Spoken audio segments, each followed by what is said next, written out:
Hey, yo, we're doing a Pow Vista podcast today. It's a little bit of a. Wait, where's my music playing? Is it playing right here? I think it is. Can you guys hear that? I guess you guys can hear that. Yeah. How's it going? It's 2:58, so in 2 minutes we're gonna start. We're basically gonna start some. What's up? Good morning, meme kid.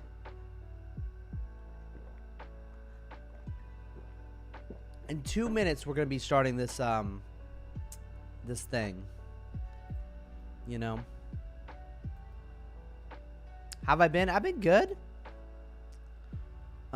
Yesterday we had a great 4th of July, which is like the yeah, where's my Twitch stream? Twitch is live. We're live on Twitch.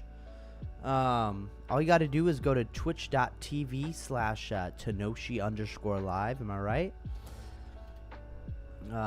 There we are. We can do some harmonies with ourselves.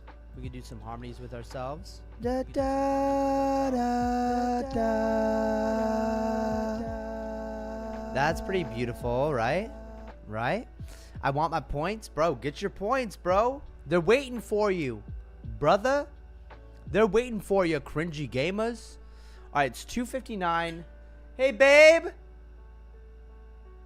Babe. I might have to suffer without water. Okay, let's go ahead and hop in the Pow Vista thing right now. Let's go ahead and do it. Voice channels, Q&A. Oh, they got music going here.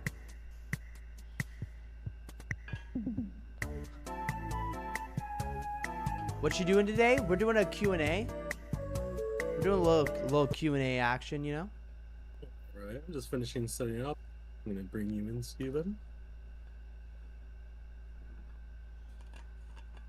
Awesome. Hello. Here we go. Hello. Hey, this time can you hear my voice pretty good? Yes. His voice There's sounds no coming amazing. out of it. Awesome. Well, March, if you don't mind, I'd like to start off today's Q&A with just a few announcements for insane achievements that have happened this week in the game. Would that be all right? Of course. All right. Awesome. So, achievement number 1 has reached level 91 in nature.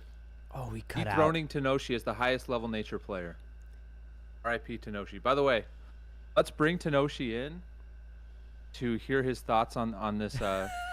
If you wouldn't mind, Mark, could you bring Tenoshi up on the stage? And the other thing is, I wanted Tenoshi to join us for the Q&A because he's been working on so much Pow Vista stuff, and I think it'd be cool to hear his thoughts on certain things.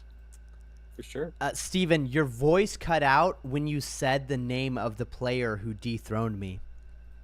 Really? Yeah, It was like that very second. It was at the exact second. Okay. It was almost like the universe doesn't want me being dethroned. Guys, am I lagging right now? No, your voice fine. is coming out very clear. Let me start over here, okay? So now that we have everyone here, okay? Welcome to the Pow Vista Q&A, everybody. Thank you for being here. I'm going to start off today with some insane achievements that happened this week in the game. Number 1, Dianoma has reached level 91 in nature. Dethroning Tenoshi as the highest level nature player. Tenoshi, what do you have to say for yourself? Man, all I got to say is I was slacking, you know, especially once the tools came out. You know, I got to level 90.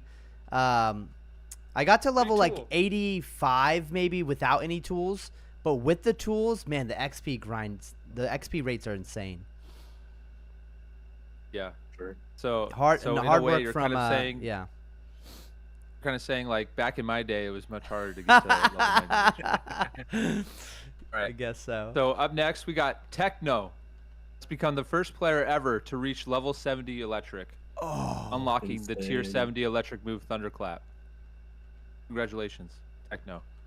Big GZ. Techno's clapping some cheeks with that electric move. Oh my god. Okay. That's one way to say it. All right.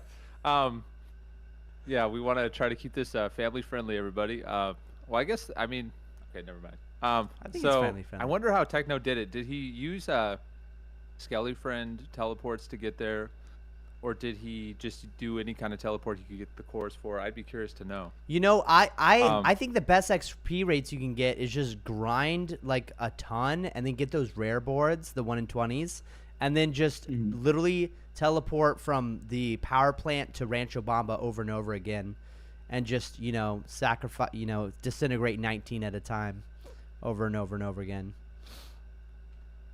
That would make sense. All right, so up next, Yogos, aka Alex, has become the first player ever to reach level 85 steel and craft a blood metal pickaxe, the highest tier mining tool.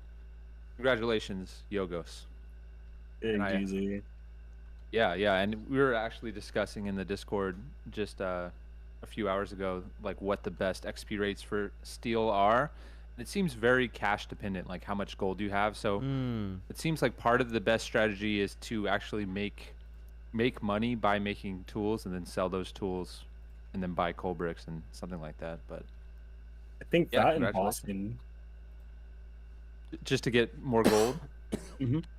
Yeah. That's awesome. Delicium brought up a really good point as well, is that Techno was buying rare boards and TP components to get the electric level up. So you bought it from other players. Yes. Wow, that's amazing. Genius move. Trump move right there, like trade businessman right there. Absolute businessman. All right. So let's go ahead. If anyone wants to join with a question, actually, I'll let March March explain. What did they raise their hand, right, March? Yes. So what you'll do in order to join, it's going to be one at a time. So I'll say, like, let's say third person to raise their hand, because that was something random I did last time, and the third person to raise their hand will be able to come in and ask their question. And then we'll also go through the forms that we have. So we have currently 6 forms to go through. We went through 5 of them last time. We had only an hour's time, but I think today we slotted like 2 hours for it. Yeah, I can go up to 2 hours, but we can yeah, just as need be. Yeah. Cool. For sure, like, we will be able to hopefully get through all the forums. If anyone has any questions now, feel free to raise your hand, and first person that pops up, I'll bring in. All right, first person to pop up is Radar VR, or Radar VR. So I'm new to the game. I was just wondering, what's the fastest way to like get a steel? Because I was struggling with that. Ooh, that's a good question. That's a great question. March or Tenoshi, do either of you want to take this one? I will gladly take it if you don't want to, Tenoshi. Go ahead. Go for it, March. All right, so I'd say the fastest way to get XP and steel is just get the components needed for making the fishing rods of each tier. So what I did to level up personally, and it tends to go pretty fast, is you just stack up a bunch of the resources, and then you just go back and forth. I use the Tori anvil because it's close to the bank. Go back and forth making fishing rods. It's the best XP, not like the very, very best, because you also have the choice of axe and pickaxe at the respective levels. But fishing rods, because it's only 2 bars or gems, will be the fastest way to go. And then once you get to gold, which is at level 60, you also have the choice of buying like coal bricks and gold ore from the Forge Keeper and Rancho. So you can make a ton of bars and then forge all those bars into fishing rods and then make profit that way. Thank you. That'll help. Yeah, by the way, I just want to say, Radar, thanks so much for checking out the game, dude. If you don't mind me asking, I know this is supposed to be like a Q&A for us, but like if you don't mind me asking you a question, like how'd you find out about the game? Just searching on Steam. Dude, that's awesome. That's amazing. So like, what do you just like use the browse feature, or like how did you find it? The browse feature, like I just searched up free games and it popped up. Oh, that's awesome. I'm so glad to hear it. Well, thanks so much for checking out the game. By the way, just to make sure we weren't talking too much over your head there, I'm curious, like, have you gotten any steel experience yet, or like what is your steel level so far? I'm about to get to level 30. Okay, so you understand the basics for sure. Yeah. Yeah, something I Awesome. So, wasn't yeah. aware of is I didn't realize you could be selling your tools. I didn't realize, if you make 100 gold pickaxes, you could sell those to the shop to earn gold to buy coal bricks from the blacksmith. I didn't. Yeah, that's right. I never realized that. That's awesome. Yeah, that's right. You can also turn them into bank cards and sell just the whole bank card stack at once to the shop. Oh, as you can well. make them into bank cards and sell them? Okay. I'm learning a lot of great strategies right now. Amazing. Yeah. All right, this Q&A is getting off to a great start. Thank you so much again, Radar, for the question. We can go ahead and go to the next question. Yeah, for sure. If anyone wants to raise their hand. In the meanwhile, In the while meantime, while I got a we're waiting- question. Go for it. I just got to think of it first. No, my question Okay. is, are you going to include shinies for the Bomba skateboard, the Forest skateboard, and the normal skateboard? Wow, I never had plans to do that. Like, how would you get that shiny? I'm curious. It would Like- just like, be is it a, when you buy it from the shop. No. It'd be, you know how I'm killing gargoyles right now and they're dropping a bunch of these Bomba skateboards. What if there was a 1 in Whoa. 2,000 chance, or I guess I should say 1 in 200 chance that whatever the rarity is, it should be the same rarity. But Yeah. that amount of chance that the skateboard will be a shiny. Because I think it would be really cool if you could just, when you open up the POW decks and then toggle on the shiny, it'd be awesome for me personally if there's a 1-to-1 fit for all of the standards, because there's 190 standard items, but then there's only 102. I guess the eggs don't show up on the shiny, I don't think. Yeah, the Shiny eggs egg, does maybe. show up, Right. and then all the chickens as well. Right. So Right. that's my question is if you're willing to put in the time to do a shiny variation on literally every single Powdex entry.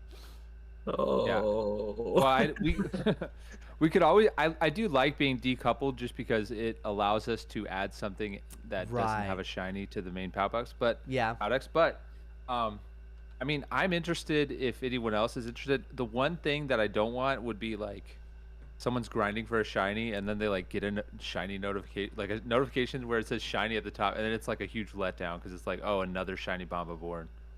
While you're trying to grind for the shiny gargoyle. No matter, so even if you already have it in your inventory, in your Powdex logged, it still gives you the notification? I guess it Not doesn't right give you the this Or moment. notification. only for the first time? Yeah, I don't know why I was imagining the notification re-showing, but it would be, I don't know, just you see the action, you see the little action pop up for pick up shiny, and then it's oh, another shiny Bomba board. I don't know. Right. I was just trying to think would that be almost like shiny slop? You know what I mean? I feel like we should at least have some notifications for shinies. It's already hard Oh, enough to see them when they're in the stack if there's not a priority for them. They're towards the bottom, so they can just straight up vanish. Oh wait, Marsh, I think it was thanks to you that we added that prioritization. So right now the way it Yes. works is shiny items and items will show up based on their rarity, on the ground. Wow. You'll never have gold blocking a shiny hoodie or something like that. Mhm. So at least we have that. But yeah, we should have a game message that hey, you got a shiny drop. Or when the item drops, have a shiny sparkle play off of it. That like would when be you cool. equip Oh, that's pretty It'd be cool. cool if just Oh, on the that'd be loot awesome. pile there's oh, I just got a shiny gargoyle board. Holy crap. Awesome. Hey, congrats. There you go. I'm trying to get this shiny gargoyle pal. I don't know what it's going to look like, but I want it. It's gonna look fire. I can guarantee that much. Loot beams Ooh. would be sick. That's what Mrs. Illuminati says. Yes, That'd be loot beams awesome. would be a good idea. And Steven, you've I had agree. that idea before, right? You talked about how Fortnite has little lights that pop up from things, right? Yeah, And then sure. Just the Moonlight. color. The rarity. Moonlight Oh, yeah, Falls for Runelight. RuneScape. They have Right. loot beams as well, and you can actually change the loot beams with one of their plugins. But those would be pretty big for sure, and definitely what you were just saying, Tenoshi. There is the Fortnite loot beam, so Yeah. if I were to pull up the loot beams off Fortnite, see if I can even find a good example. Yeah, by the way, Yeah, if, the color if scheme. anyone comes up with a question at any time, feel free to raise your hand and we'll bring you in here. Yeah. Yeah, sure. The line is empty right now. All right, Thylidium, let's go. We gotta get Thylidium in here. There you are. Welcome on in. Hey ho. Hey ho. Hey. What's up? What's up? Just wondering, like my question was about like I think it's been asked before, but I didn't know if I saw an answer. Like, would we ever get like death tasks for bosses? Because I think with the way it scales with death skills, right? Well, I think that could be pretty challenging and actually pretty interesting to do. I totally I feel agree. like That's we've a talked about this phenomenal before. idea. Yeah. I think I remember making a suggestion about it. It was to have like a static 1 in 20 chance for a boss task. So you always have that very low percentage to get it, and then it'd be a lower amount. So rather than, I think it caps at what, 120 right now. Rather than it be at 120, it'd be like 10 or 20 of the boss. Yeah. Yeah. It'd be even cooler if it. I mean, I wonder how difficult it would be with like the damage scaling and stuff that we currently have, and I wonder even if on top of that we can add something cool with boss tasks, like some kind of special mechanic or something once we have boss mechanics. There's also I also wanted to share another idea we had related to death tasks, which is one of the most disappointing things for people that they share with us is that they go and they finish their Skelly Friend death task, and then they come back. Skelly Friend's like, all right, thank you. Now here's another one, and there's like no reward for like doing the task every time. So me and Phil, aka Tenoshi, were brainstorming last night, 4th of July, fireworks going. We were brainstorming about like what would be the most ideal like little reward that you could get every time you complete a death task. And our wives were there also, like pitching in ideas. Yes. And one of the ideas that came up that sounded cool would be like, now hear me out. If you're like I know some of us here have gotcha histories here, but the idea is that it would be like a giant slot machine. That you get like one ticket to like do the giant slot machine, and then you get like all these cool like cosmetics that are like death maybe aesthetic or death related. Like you could have like Skelly Friend variants or you could have like cursed versions of like all the NPCs. Yes. Like a cursed goblin hoodie, you know what I mean, or something. And maybe it could even be based on the tasks that you've completed so far, like in that loot pool from that slot machine. But anyway, so like I know like we don't want to like lean into gambling too hard, but that was just one idea of like having a like cool like dopamine reward at the end of a death task. I like the idea that you pitched at some point that you would be able to get like kind of like in Slayer's task in RuneScape when you unlock like the bigger and badder it's called in RuneScape, I think, where you have like bigger mobs that comes in at some point, and the superior mobs that you could like beat, and then they give like different rewards or something, but they're really rare to get, but that could be something to strive for. Whatever the rewards, of course, but like that could be also interesting. I love that. We were talking about corrupted mobs, right, March? The yes idea that you have like basically a rare chance to spawn a corrupted mob during a player task, and it's like basically like a very tough version of the mob. Was there anything else related to that idea? Like, would it also be larger? I don't think it was like larger. I think the big thing, because it kind of, even though it was kind of joked about at the same time, was the addition of shiny variants, having like a 1 in 1,000 chance for them to spawn. And then someone pitched in, and I kind of like this idea, is that standard would be a 1 in 2,000, and then during a death task, it's 1 in 1,000. So it's like you can still get that quote unquote superior in a sense, and like off task or on task. And then from there, you would have the chance to get the items. Okay, that's cool. Let's see.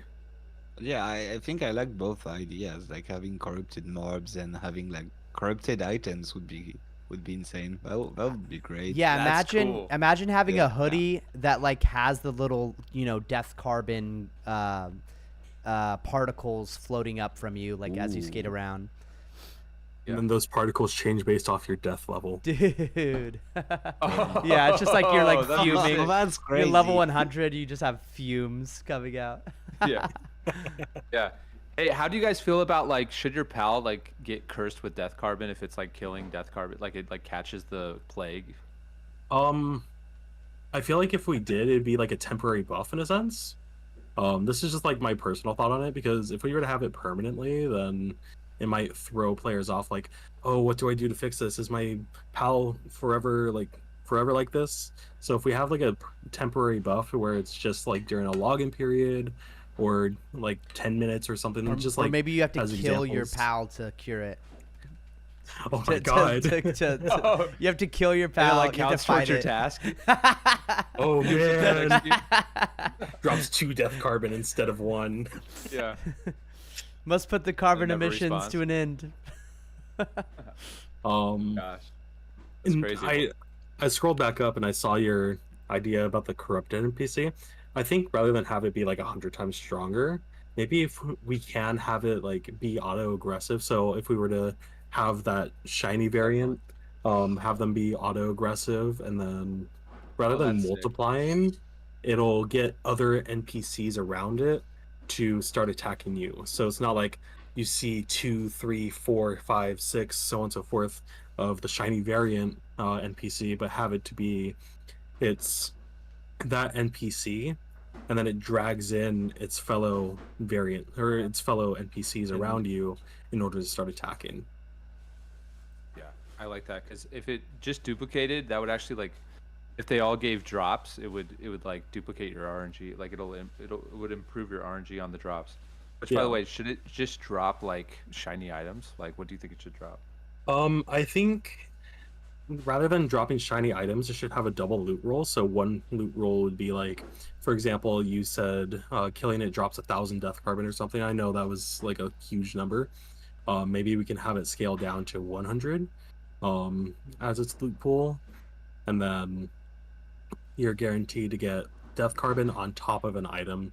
So you can get another board, you can get another hoodie, you can get another egg, so on and so forth. And to circle back on this, like it could be like just a corrupted version of a shiny item that it can drop that is really rare with the particles. So the only way to get a shiny item with particles would be to beat these corrupted mobs, something like this. That's feel like- interesting. I feel like if we were to do that, we'd have to mess with the scaling of the items. So like the NPC board would go from 1 in 20 to like 1 in 5. For the egg, it would drop down to like a 1 in 20. So just like scale it down, and then have Yeah, the make it rates of less those rare. Yeah, and then those corrupted shinies, like you were just talking about, Felicium, we can have those to be as if they're the same rates as the shiny items. So 1 in 2,000 and then 1 in 10,000. Okay, so you would keep the crazy rarity because like we have to remember that like there's also a rarity to like spawn the corrupted NPC in the first place, right? Or Yeah. Yeah. So it's like let's say it's 1 in 1,000 for that. Should it be no? It wouldn't be 1 in 1,000. It would be like 1 in 100 or something. Yeah, we can mess with those numbers, of course. But I think that would push more people, like you said, like death tasks. Like you said, you were like brainstorming around it. Like there's, at some point, like if you're hunting for shinies, you're not really doing death tasks that much. But Yeah. this would actually put people over the edge to actually do it, even if it's extremely rare. Like it's just one more level. But of course, you'd have like to tweak the numbers around a bit, of course. Yeah, for sure. Shadow Flame, we're doing 1% at a time, so I'll like mentally keep a note that you're wanting in. Yeah. You can feel free to leave your hand up as well. Yeah. Just wanted to let you know before we continue on. Do you have one more question? By the way, is it dilithium or a thylitium? do you say your I'm name? French, so it's tilithium, but Oh. tilithium So kinda like how I was saying it. great. I It's need to learn how whatever. to say It's that. whatever. Yeah. Do you have any Like other tilithium. questions? No, Before, it's all we good. bring Thank you up for Shadow Flame? answering and for bringing up all the thoughts you have on dev. This is really interesting. Thank you. Yeah, Thank of course. you. Appreciate the ideas. Thank you for joining in. Now I'll bring you in, Shadowflow. Ooh, that's a good one. Making sure that the variant can't be thrown off the map. Welcome in, Shadowflow. Hi, I just had a question. So first off, how do you check stats in the game? What do you I'm mean? a very new player. Like the stats of a Oh, no problem. skateboard, of your PAL, of everything. Oh, so what you can do, assuming you're playing on PC, you can press like 2 and it'll bring up your character menu so you can see your board equipped, your hoodie equipped, if you have a hoodie equipped, and then your PAL equipped. To check your board stats, you would press the little shield and sword icon on the left side, and then for the PAL, it's going to be the 3 dots on the right side. Oh, all right. And to that question, is there a best PAL or best skateboard in the game yet? Nope, not right now. Everything's like pretty evenly matched across the whole game. So the big thing is just like elemental advantage, pretty much. So if you're fighting Embermaw, you'd want a water board or an earth board, just so then you have that improved damage. And then on top of that, if you were to have a shiny variant, those shiny variants will scale with your element's level. So let's say you have 30 earth, you would have the level 30 enchant on that earth board, without having to go to Skelefriend's altar and then enchant the board itself. So you'll always have access to being able to equip a shiny board without any restriction compared to like a paladin board. And that's just like going way out where you have that level requirement unless you were to enchant the board. That requires you to get to that point of being able to equip it. So you'd have to get the correct nature level or above in order to equip it. All right. Yeah, Shadow, does as you mentioned you're a super new player. Are you familiar with enchanting skateboards yet? No, I just heard about that from him. Yeah, no worries, no worries. Yeah. So yeah, the idea is that basically any skateboard that you like the look of can technically like be competitive with other skateboards through enchanting. So like you can make, even though an Embermaw skateboard requires 30 fire to equip, you could technically take any fire type skateboard and enchant it with the level 30 enchantment to basically be just as good and have the same bonuses. And if you want to learn more about it, you can go in your skills tab by the way, are you on PC? PC and phone. Okay, awesome. So yeah, like on your phone, it's like, it's the the skills icon, and on like the little bars going up, and then on PC, I think you could just press the 3 on your keyboard to bring it up. But like you'll see all your skills there, like the skate skill and the strength and the hit point skill. Yeah, you know like the what the skills skills. tab is. Yeah. So like you can click on the death one, which is the skull, and that's where you learn about like enchanting skateboards. That helps. All right. Yeah, that helped. Thank you. Do Okay, keep in mind awesome. you need the required death level as well to enchant them. How do I upgrade my death level? You would talk to Skelefriend. So rather than kill Skelefriend, he does give 1 death XP. You can talk to him, and then you can get a death task or a death carbon task, and that'll be placed onto an NPC type. And, the NPCs will scale up, so they'll be stronger. And then you would just go to their location, kill them, and then go back to Skelefriend, repeat that over and over. And you can also sacrifice pals. So if you were to have like a level 10 pal, depending on what your death level is, you would get the base XP times 10. So let's say you're at level 70, which I'm at right now. I think I get 1400 XP, so you get like 14,000 XP at a level 10. Jeez. It's a little complicated to explain, but yeah. By the way, do you know where Skelefriend is? Like when we're saying Skelefriend, do you know where that is? I don't. I've heard Okay, a lot that's about okay. him though from looking things up. Yeah, that's okay. Yeah, so like on OG Island, you can kind of see like a little, and this is like right in the starting area where you walk outside of the house. You can see like in the distance a little like purple little skull thing.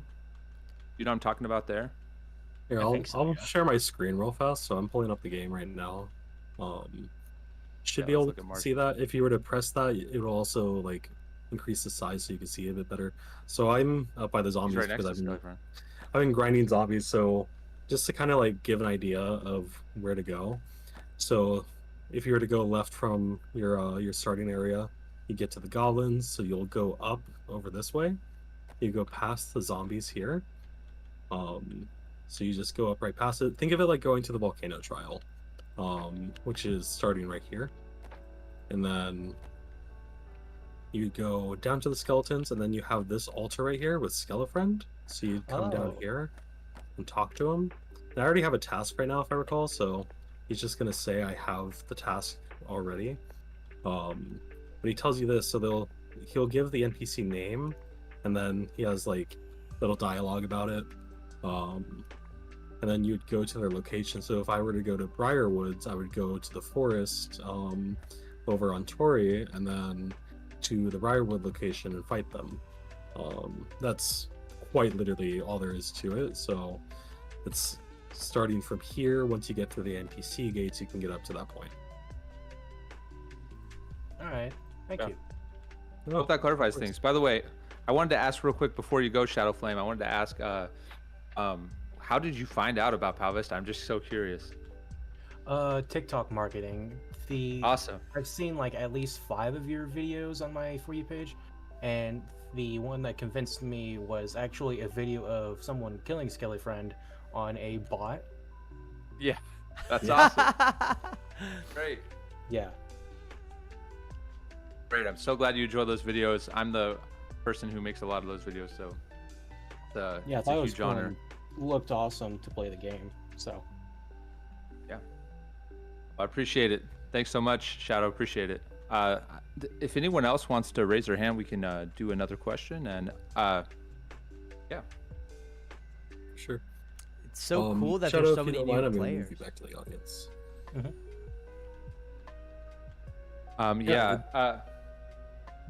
Go ahead, Steven. Sorry.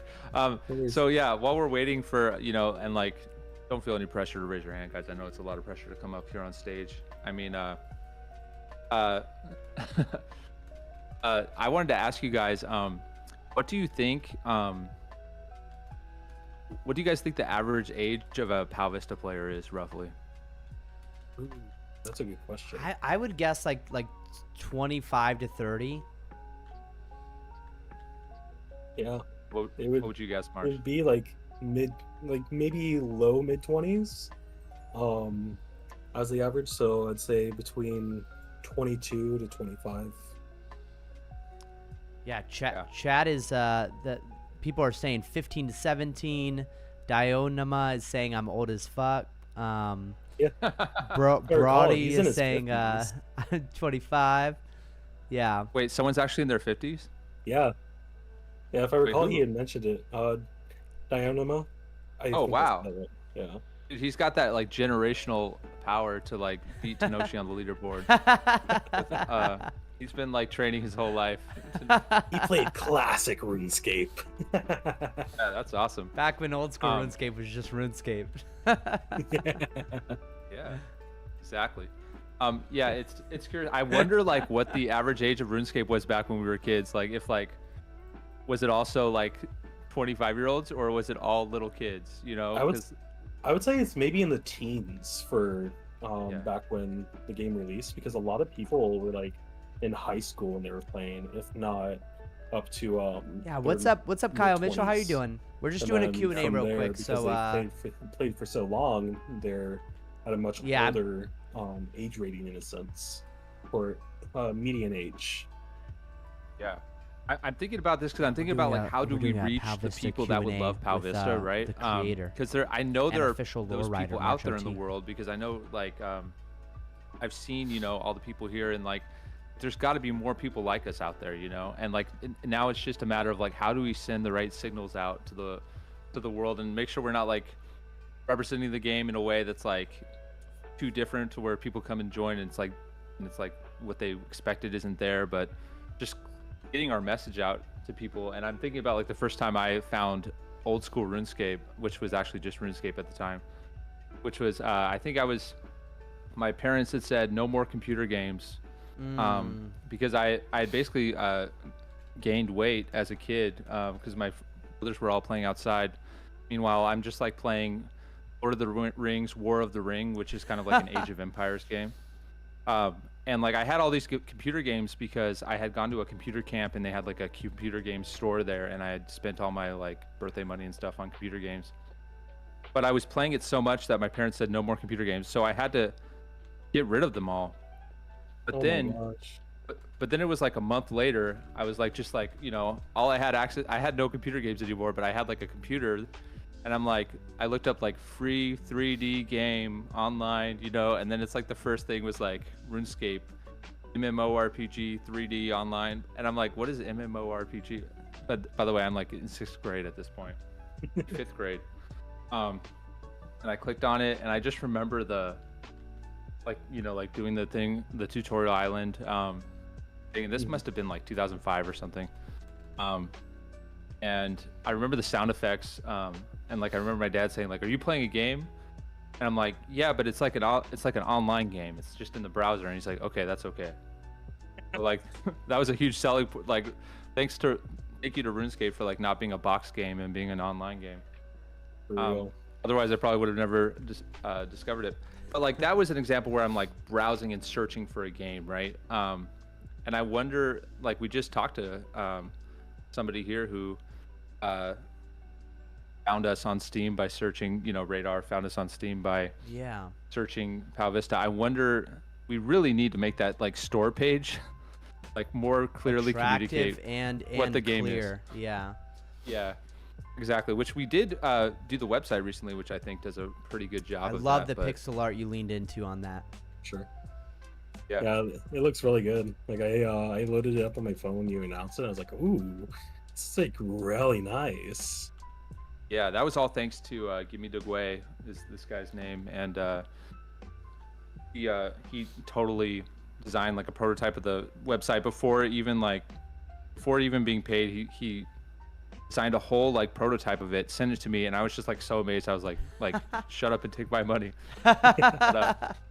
But he did a great, and now he's working on the wiki, which we have a new wiki, by the way, guys, that is finally up to date. Incredible. Thanks to our amazing wiki team, and I just want to give a shout out to every member of the wiki team here. I want to shout out Jen. Go to wiki.powvista.com. I'll link it in the chat. It's incredible. Anyway, I have a And pull up it's not. now. By the way, it's not like we're still. Dugway is still working on making it look prettier and stuff, but he's actually made a lot of progress here. But everything on here is actually up to date, which is insane. And so shout out to Britt, shout out to Rice, and shout out to Jin, and of course Gimme Dugway, who's been helping us as well with like using code to help us. We're working on like getting all the drop tables on the wiki, because right now we don't have any of that, at least to my knowledge.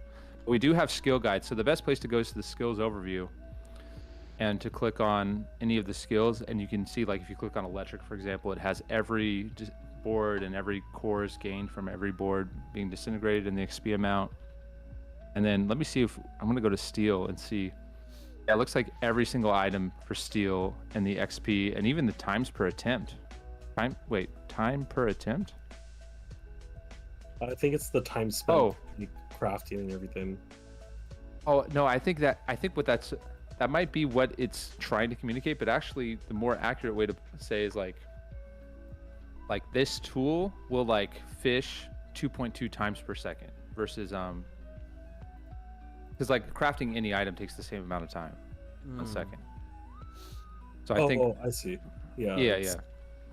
So it's basically saying, so if we were to look at like What's up, blood metal Nico? fishing rod, We're for just in a example, Q&A right it's now. saying it'll listening like go to, off the every creator 0.6 of Pow seconds, so Vista. every game tick. Yeah. Once you're using that tool. While playing Pow Vista. So anyway, the point is the information is all like there on the wiki thanks to our amazing wiki team. They're and showing that's, off the like, wiki right putting that now, all together, which and is the it Pow hasn't Vista been wiki. easy. It's been a lot of I'm really impressed by the a little bit of Pow trial and Vista, error where like we website. uploaded every single item Look at icon, then we this. had to do it again because we did it wrong. Look But at this anyway, thing. it's Isn't been this a fun journey, and thank you to the wiki team. The wiki has so And much. or I should say, Dilithium you asks, can't hear me? is anyone able to push edits to the wiki? You can hear me. You Currently can hear not, me. but You can hear me, bro. we can enable that.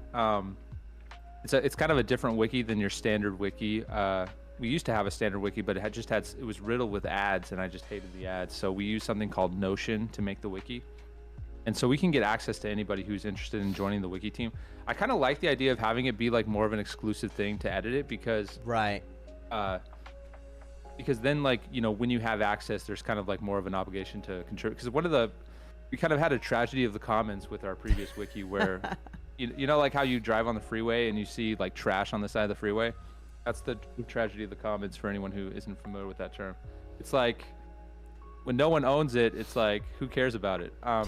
Anyway, and like technically, I guess I would own the wiki, but I just wasn't focused on it. But yeah, at least like when you have like special access to edit it, you know, maybe that's more of like a hey, like I have ownership over this wiki, you know. And like, dude, speaking of ownership over the wiki, as soon as possible, we need to have a Hall of Legends in Pow Vista to just give the glory and an honor, due glory, respect. but, No, the honor, due respect to the yeah. Like in this Pow Vista realm, the adequate thanks and appreciation that you guys deserve for like just helping out the game. And I'll tell you what, like right in the front of that Hall of Legends somewhere would be a statue of March, because March has been incredibly helpful.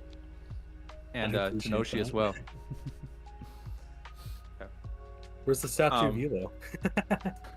You know what we should do? We should have one big statue of me in the middle, and then all the statues are bowing down to me. You know, not a bad idea. You know how in Pokemon in Rustboro City, there's the Game Freak Studio. There's the Game Freak Studio where all the Game Freak people work. Yeah. You should maybe do something like that in Hype City. Who knows? Ooh. Definitely want to do that. In fact, one of my early ideas with Servers Offline, our lead dev, was like, and this is also with Bardo when he was on the team as a QA tester back in the day. This is like 2 years ago. Was let's make like a office building where we like have our daily meetings. Yeah. And, like in game, we like meet there in game. We never did it because it's like, you know, I don't know, we just didn't do it. But that'd be sick to have something like that Game Freak Studio in Hype City, where it's, you know, just like a floor on a high-rise building or something. Right. You know, and Exactly. It's like, For sure. And then like what you can do on top of that, because you know how when you complete the Pokedex in the Pokemon games, and you were to go to the Game Freak headquarters, if you speak to, I think it's what, the CEO or president of Game Freak, you get the special award, and at least in the later games, you can do something like that. When you complete the Powedex, you go up there, and then you would get the special items from like your NPC, for example, Steven. Totally.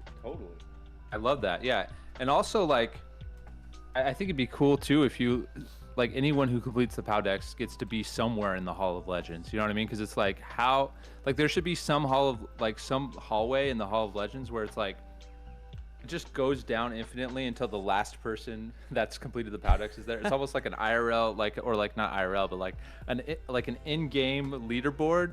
That's like the first people to complete the Powedex are right in the front of it. Then you like walk back as far as it goes. That way, it's like, you know, can stand the test of time as more people complete the Powedex over time. Because it reminds me of the ever-growing gym Powedex. statues. Oh yeah, the gym statues. When you speak to them before and after completing the gym leader fights, you can see like your rival's name.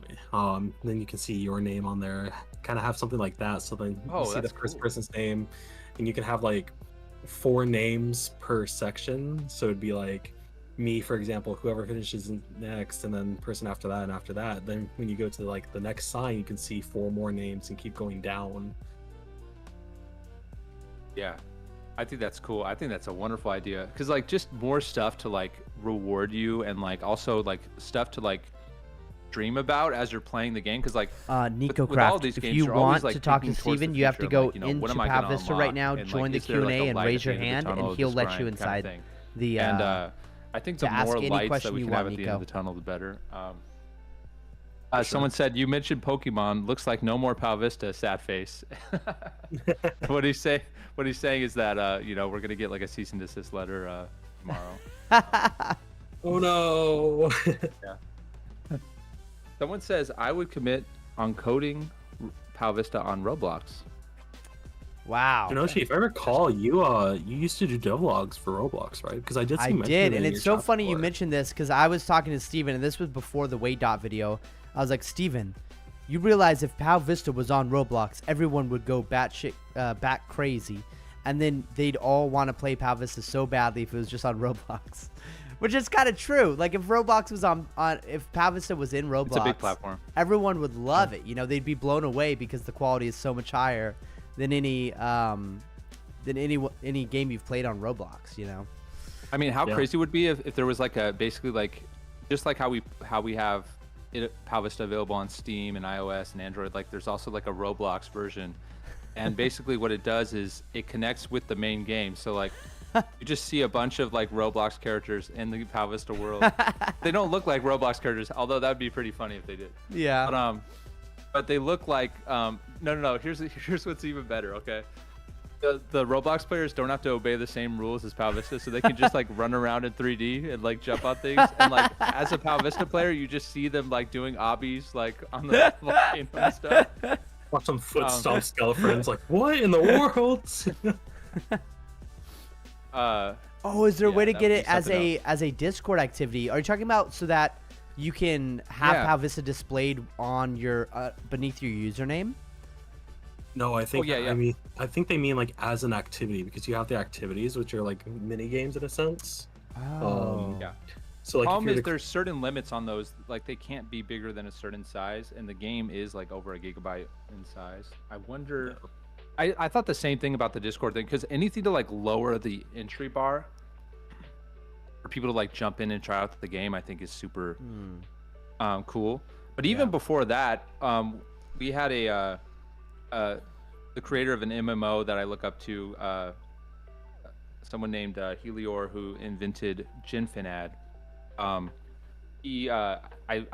reached out to him a week ago, and I was like, can you like, would you be willing to do like a little consult for Pow Vista and like give me your recommendations on like what we should change and like what we might be missing and like things you've learned running an MMO, that kind of thing. For those who don't know, GenFinAd, it was it's short for generic fantasy adventure, and it's kind of like a tongue-in-cheek MMO that feels a lot like RuneScape Classic. It had a lot of players in its like heyday, and I was wondering if I could learn anything from Helior on this. And his main feedback was just that you need to get players into the fun of Pow Vista way quicker, because now when you join the game, you like see a sign up screen that's like not the prettiest sign up screen, so that's like one opportunity for people to just like leave the game. Then they have to like sign up, which is, you know, a little bit of cumbersome. Then even after they sign up, they still have to click enter world, when it could just like be like you sign up and it automatically enters the world for you.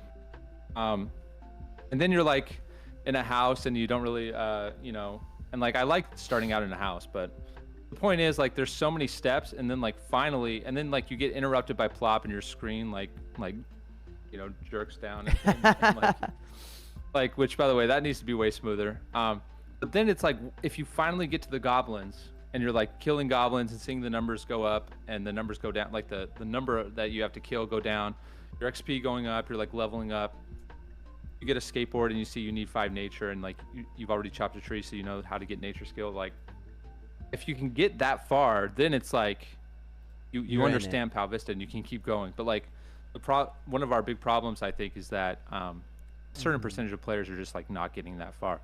Another big benefit to that would be like making videos that explain that that's the fun of Pow Vista better, you know. I don't think we have too many videos that make it super clear that that's what Pow Vista is right away. But anyway, I think having kind of like went a off on a video, tangent. I think having a video series like I had asked before, where it's like a short video guide on how to do certain things would be very big for promoting the game and then pushing it out for more players. I totally agree. What would be those big pillars, and or like the big, like the things that come to mind first when it comes to like the top 3 features of Pow Vista that you would make guides on? I'm curious, and like I'd also be interested to know Tenoshi's thoughts as well if you want to weigh on. But March, what do you think? My big thing would be like right off the bat, how to level certain skills with your pal. Because a lot of people ask, how do I get my pal to do things? Because I see other people's pals running around, fighting, chopping trees, fishing. How is mine supposed to do that? The second thing would be, just like we were asked before, XP and the best ways to get XP in certain skills. So like Shadowflame's question about for steel. And then for death, on top of that, like having each separate skill in its own video but teaching like how to train them and how you can even like get the death tasks, for example. Then another big thing is like what the drops, how the drops work, because a lot of people tend to ask as well, what are the rates for certain items? And even though they're pretty much uniform across the board, with only like a couple exceptions, having a series, or not a series, but like a video explaining the different rarities and how those work. Yeah, kind of like this Fallout special videos. That's a very good example, Shadow. I haven't seen those. I'll have to check those out.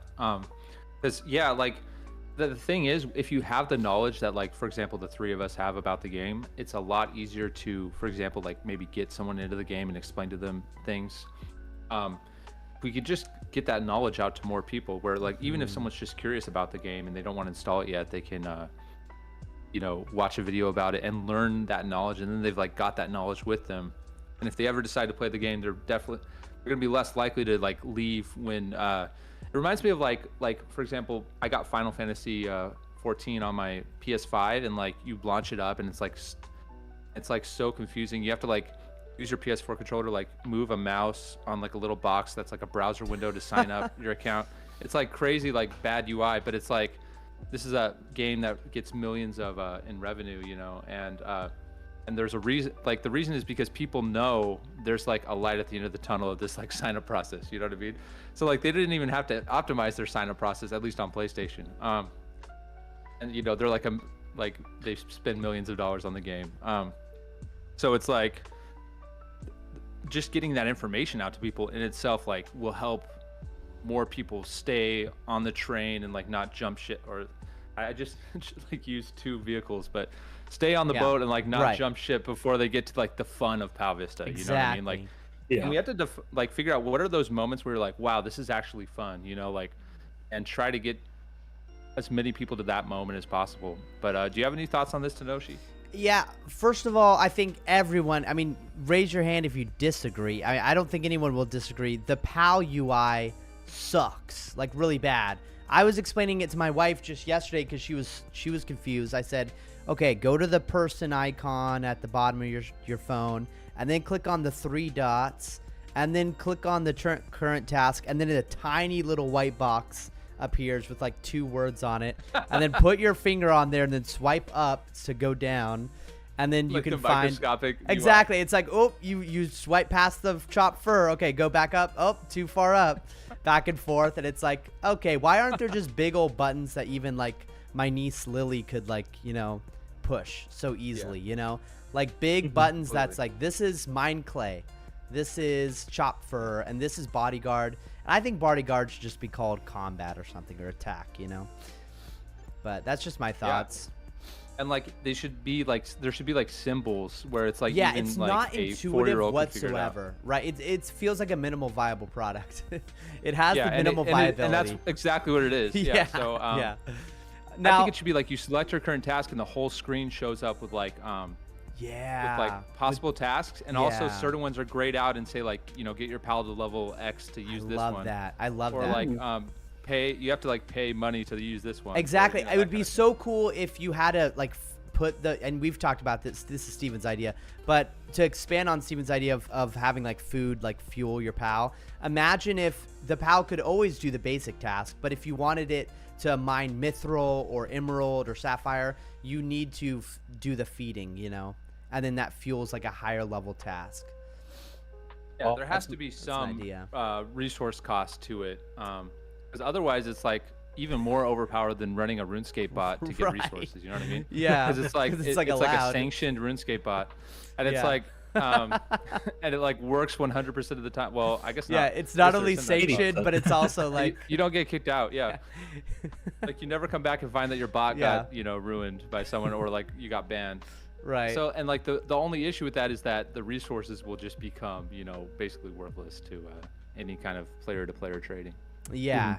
Yeah. But if there is some kind of trade-off, then it becomes kind of a cool thing. Like literally every minute it has to take up like a unit of food or something.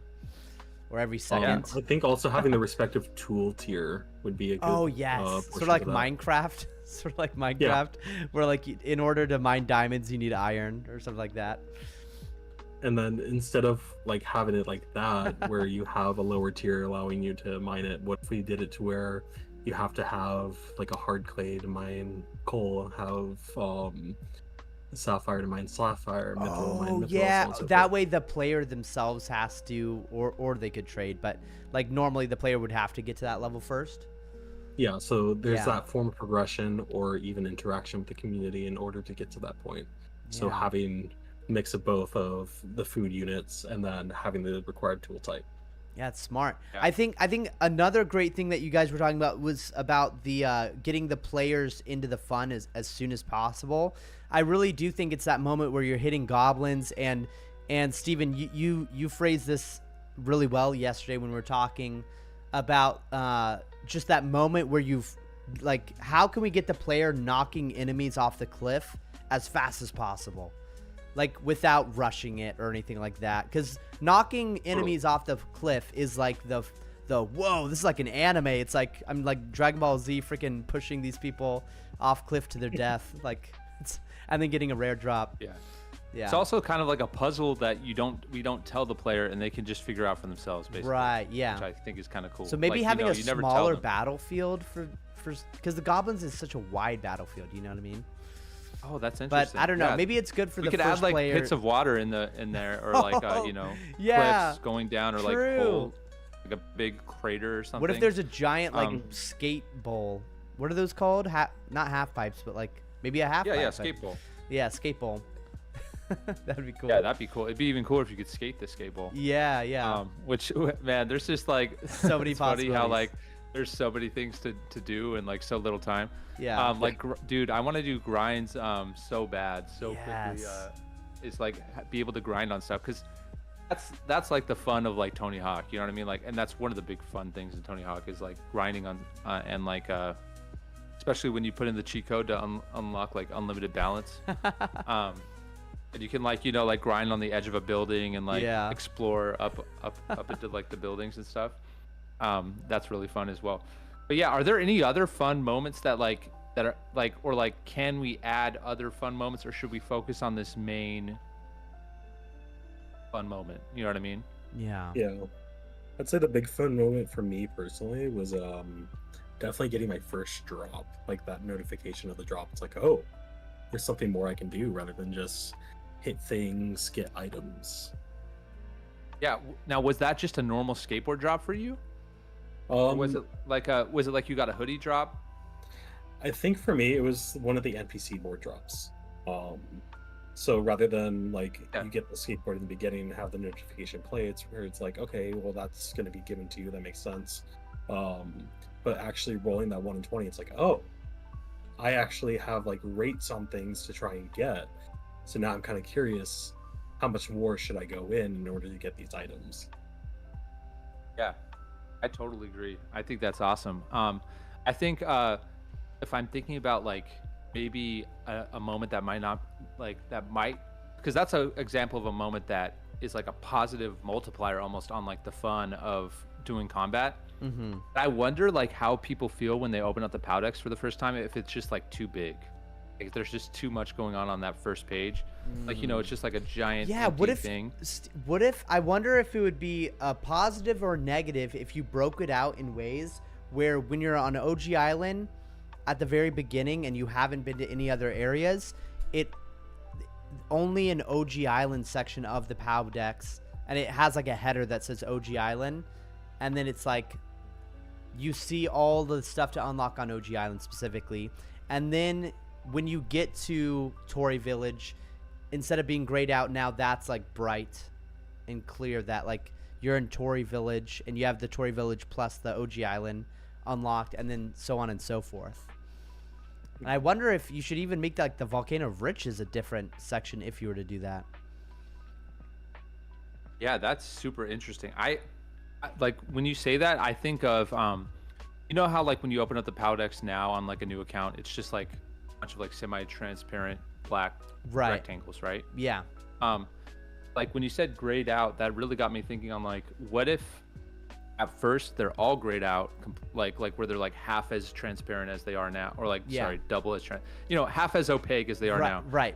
And then like you unlock the goblin, or like maybe only the ones that are reachable are like more visible, are like more opaque. Gosh, I wish I had like better terms for this, but you get what I'm saying? Like so like that way when the person first opens up their POW decks, they see that there's more stuff to do. But they also see that like right now I have like 1 out of 3 possible drops, or like it would be like 6 because they would have turtle warriors and goblins. And like the idea is that if they get like a skateboard drop, they open up their POW decks and they see, okay, I have like 1 out of the 6 things I could have gotten. Yeah. So far. I like Techno's idea. I side with like, I'm on Techno's team here where he says it could be like a page per region.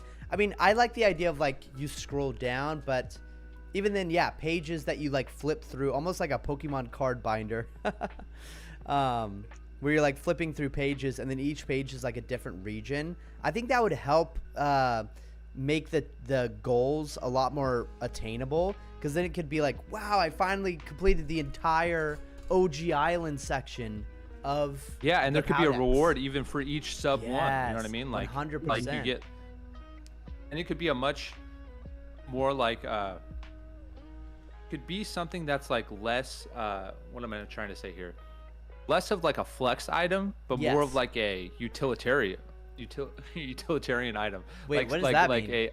Like a utility item?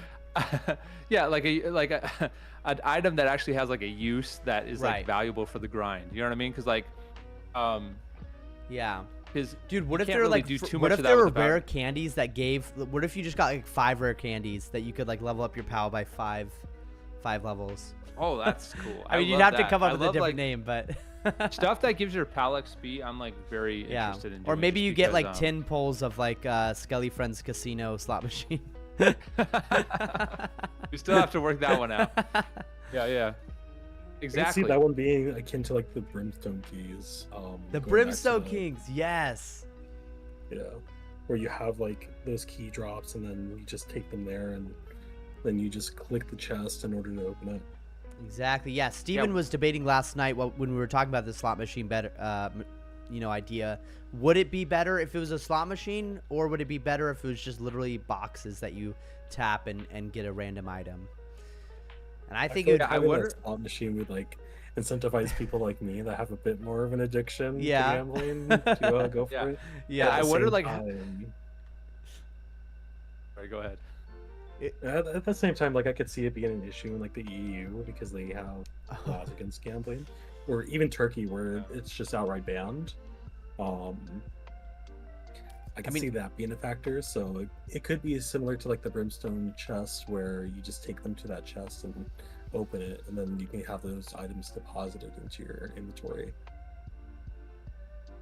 Yeah, I mean, whatever we decide on, I do like the idea of having it be kind of like a flashy moment. Maybe like having the slot machine is just too on the nose of like this is literally gambling and kind of takes you out of the game too much. But like even if it was like a cool little like animation or something where like for example like the key is like you could have like the key lets you into this like special room, and in this room there's like a like a big giant chest or something, or like a big bubbling cauldron that like spits out the loot that you what'd get or be something. sick? What if it was just a room of 1,000 chests all spread apart, and one of them it's has like, pick the one. pick the one, and literally like you get like literally one of them does have the shiny like Skelly Friend hoodie that's death carbon affected and everything, Dude. but it's like Imagine you it's like have to like Minesweeper. yeah, exactly. Minesweeper. No. Imagine like you get like 7 chances, and like every time you do one, it like clears out a couple of them. You know what Dude, I mean? I Like, love this nearby idea ones. that D has in the chat, a treasure map to like find a item that's somewhere in the map, like in Wildering Forest or something. You have to like that's use the interesting. that we should use for a quest in the future. Yeah, clue scrolls. Yeah, exactly. Yeah, when I was getting for some reason I'm like such a my mind for some reason did not think that like mining would be what the earth skill was. So my initial idea for the earth skill was like you have a shovel and like you dig the ground when there's like like in Animal Crossing when you like dig an item out of the Right. ground. Hey, it's never too anyway, late. It's a cool idea in my Yeah. book. Yeah, having like dude blood metal shovel. No, just kidding. Anyway, I wonder like what a blood metal shovel would do. It would probably just like help. It'd be you like dig the out equivalent of item like a blood faster. metal hoe in Minecraft. like a diamond hoe is useless in Minecraft. Yeah, well, there's also diamond shovel, which just like digs the dirt faster or whatever. But anyway, let's see. We got blood metal smithing gauntlets win from Mod Ash. By the way, good to see you, Mod Ash. Do you want to join the live stream? I would love to hear your beautiful voice. Do you guys Now, know who it's Mod Ash actually is? Is this is this the real Mod Ash? Is this It's the not- it can't be it could be. I mean, you never know. Like, I'm willing to like take the 1 in 1,000 chance right now on this draft right now. Sure, let's do it. Hell no, lol. Not the real Mod Ash. Get in here, Mod Ash. I don't know how to bring. By the way, bring them in anyone here. at any time can raise their hand and we'll put you in. Like, And I even had people in the stream chat asking about if bugs are fixed and stuff. And guys, you could just hop into the Pow Vista Discord and raise your hand. dude, I did want to get into on this stream because I love Yeah. dreaming like new features with you guys, but I did want to share with you guys what we've done this week as the development team. Bill, if you want, you can be up next after me sharing the stuff you've done on stuff, and Arch, you can share any ideas you've had this week or anything like that as well after Phil. And my idea was I'd go ahead and share with you guys. Like, sadly, I don't have anything too exciting to share this week because we had some crazy bugs that we had to fix, and we're actually still dealing with certain things. A big, long-standing problem in the game has been just very rare, occasional PAL wipes, which all that is like the metadata, which is the information that the game has on like what your pal's name is, what its skills are, what items are inside of it, etc. That metadata was like when we created the game, we never expected to have like pals and we never expected to have item metadata. We were thinking like every item of any kind is going to be the same. So like we added this metadata system afterwards, and unfortunately the code in the game like so far has treated the item metadata and the item ID and the item quantity as like or I should leave out quantity right now, but it's treated the metadata and like the item ID as like two separate things.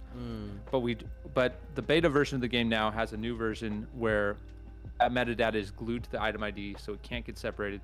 So we're still working out bugs in the because this new system also has other bugs, but we're gonna iron those out, and that's what the beta team is right now working on, testing and finding out, and we'll have that soon.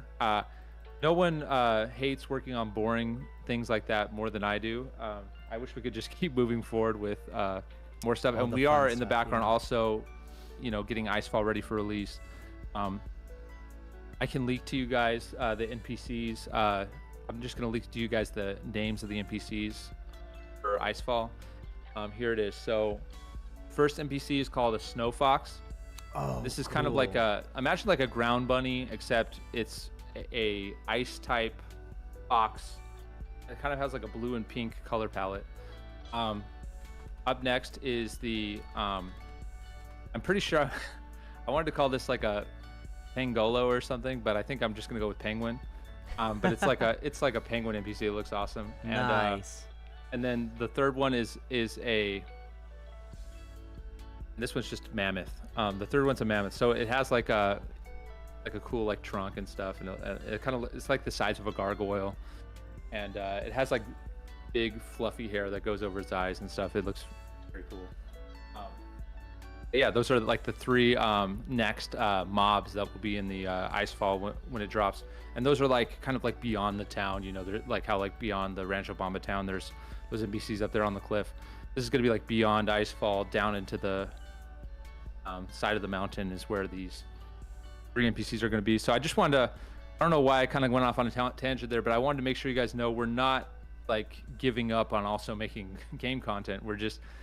You've been a little slowed down by fixing bugs and critical issues. And for example, the big recent issue has been quest cutscenes Yes. playing twice, which is just an absolute, facepalm.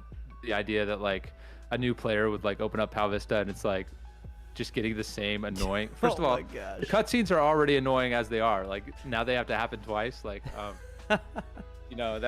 it's a nightmare. So, but we got it fixed, and the new version is in review right now with iOS, and it's fully tested by the beta team. Thank you, beta team. Beta tester team. I can't thank them enough for their incredible work. Helping us test. Like we wouldn't be able to move as fast if it weren't for you guys. So Yeah. Awesome. Thank It you so looks much. like But yeah. Techno has a question. come on up, Techno. Ars, can you bring him up? Yeah, I was just now doing that. Cool. Sweet. What's up, Techno? Yo. So when the new area comes, with like the existing skills, are any of them getting like a new resource? So like, is there gonna be like a new ore or fish or anything along those lines, or like log or tree? I mean,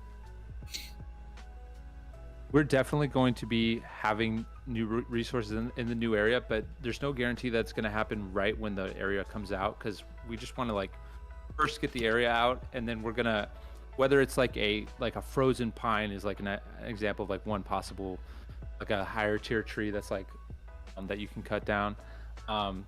There's also Tenoshi can share about some of the new like we have ice puzzles are going to release with Icefall, and there's going to be a mine with more availability. Tenoshi, do you want to share? Yes, 100%. And I'm even going to go ahead and share my screen. If I open up Blender here, can everybody see my screen here? Yes, Yeah, we I can can see it. Awesome. So this is Icefall here, and the ice puzzles are sort of like in Pokemon. If you've played Pokemon before, you kind of walk on the ice and then you start sliding around, and then you have to figure out like how to get over outside of the ice puzzle, because you can only go in like straight lines. So you have to figure out what the puzzle is to escape through, and then that's one feature. And then the mobs are going to be over here. And there's even going to be ice involved in the combat, which is one of the really cool things that Steven came up with, is being able to use ice during combat. Steven, are we still on for that? Is that going to happen? Absolutely, and it's actually already tested by beta testers and working in the beta version of the game. Amazing. So if you're a beta tester, you can teleport to Icefall right now.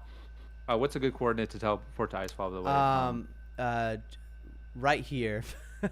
Yeah, what are those two numbers? 195 negative 156. 195 Okay, so if you type in 156. Okay, so if you type in exclamation mark lowercase TP space negative 195. Negative 195 negative 156. Yeah, space negative 1. Anyway, if you teleport to Icefall, which you can learn about just by asking people in the beta, and this is if you have beta test access. Yeah. You can right now, like in a PvP world, like slide into a fellow player, and it will like trigger an attack. And then go ahead. No, go ahead. Okay. So and then we also have ice on the cliffs. So like once we have NPCs there, which we'll be adding very soon to the beta version, you can knock an NPC onto the ice, and the momentum will like carry out. So like, which I think will be a fun thing for like players to discover, is like which I'm kind of spoiling for you guys, I guess, but you knock an NPC onto the ice, and then it kind of like, I just feel like for someone with no context, that would be a super cool like thing to discover, like just organically. Especially like an enemy like falling so far into the abyss. Exactly. Yeah. So I'm excited for you guys to try that out. But yeah, as far as new, so to answer Techno's specific question, which is like, are we going to get like higher tier resources in the new area? So far, the sadly the answer is like it's not going to be right away, but like we know it needs to happen, especially for fish. And I think trees as well.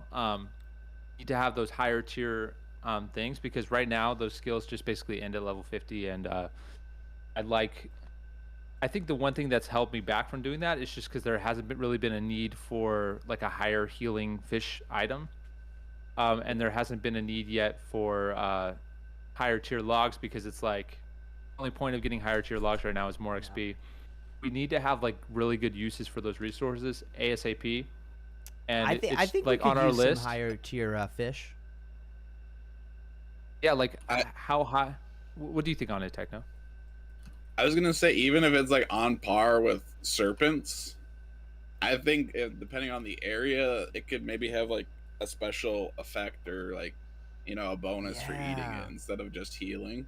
So like I was thinking with the lava area, I've been looking up lots of different fish that would make sense. So I saw that Void was thinking like obsidian sharks. I mean, that's a cool that's idea. sick. Yeah. I was thinking just two of them that I looked up. There's like rockfish that look really sick. That'd be a cool like volcanic looking fish. There's like these things called armored sea robins. Those things look amazing. I didn't even know they were a thing, but I was looking up like what things like live near like volcanoes or volcanic activity, and those are like Wow. So I think that'd be like a cool looking fish like you could catch. Oh, That looks like it was made for Pow Vista. It's literally an IRL low poly creature. Yeah. Yeah, I thought that'd be like an awesome. amazing thing, and then it'd be like, you know, it'd be on par or slightly less healing, like a couple, but you know, It it'd have be like some sort of effect. Yeah. Yeah, exactly. I love that idea. yeah. And we could probably also, with some of them, go up healing amounts. I don't think we have like a limit. I was also thinking I had a solution for the roast chicken food item that we were talking about, where I was like, hey, let's make it heal 30 HP so that it's like worthwhile to like go get a chicken and cook it. But I realized that we could do like a RuneScape style, like where like you eat the chicken and it like a drumstick falls away, and then like you eat the chicken again and another drumstick disappears. Then you like eat like the final part of the chicken, I guess. So like it would heal 30 HP, but it would take like 3 bites or like 3 eating actions to eat it. That was one idea for the roast chicken, by the way, just on the topic of food items. But I think we can go all the way up as long as we make sure we're still adding things that make your damage go up, for like the PvP side of things. Yeah. And also adding more challenging things in the game, like boss mechanics that where it's like you need to bring food for when you mess with the boss mechanic. Yeah, dude. And what if there are some crazy fishing spots where like you're trying to fish, but there's mobs that are aggroed on you while you're attacking, while you're trying to fish? So Wait, it's would like, that be? What do you guys think about that? What do you like? I think it would be cool if it was like a high, like, because it reminds me of like the whole like wilderness, the dark crabs or whatever. You have to go to like that really end game resource area. It's like I think 95 fishing or whatever, and there's like a golem that protects the area. So I mean, I think it's kind of cool if it's like some sort of like super, you know, end Late game, game, like yeah. best, like it's kind of a cool little aspect, like risk reward. Like it's a very good item. It's because it's just like one of the highest healing things. But dude, and check this out. What if you had what if there's a spot where you had to fish the mobs out of, like there's a shark NPC, like a shark man, and you have to like fish him out and then fight him. And he's just like any other normal mob, but you have to fish him out, and it takes like 60 water to like be able to do it. God. And the shark That'd just be like funny. comes and attacks you. Yeah. Yeah, But guys, I gotta real yeah. quick. I'll be right back. You guys can feel free to keep talking. I'll be right back. Just letting No you know. worries. So Steven mentioned that it was important to the community that we had a place, like people were asking, like, could there be a better place where Emerald could be? So Steven came up with having Emerald near the bank here. But yeah, what are your guys' impressions of Icefall? Is there anything you like or hate about it, just from first impressions here? I like it. My only concern is that when you knock an NPC off the ice, Yeah. going back to the combat, would the item drop on the main land portion, or would it be dropping on the ice? Because it seems like there are a couple spots where an NPC could be hit off that a player won't be able to access, or they won't be able to properly reach. Right, that's funny. So the idea is that if you were skating on the ice, and let's say, for example, that there's an item right here on this tile, or let's use this tile right here. Well, okay, let's just pretend you couldn't get to this tile right here because there's nothing stopping the player. So if there was any item dropped right here, if you were sliding on the ice and you went over the item would stop you. And it would be the friction that stops you.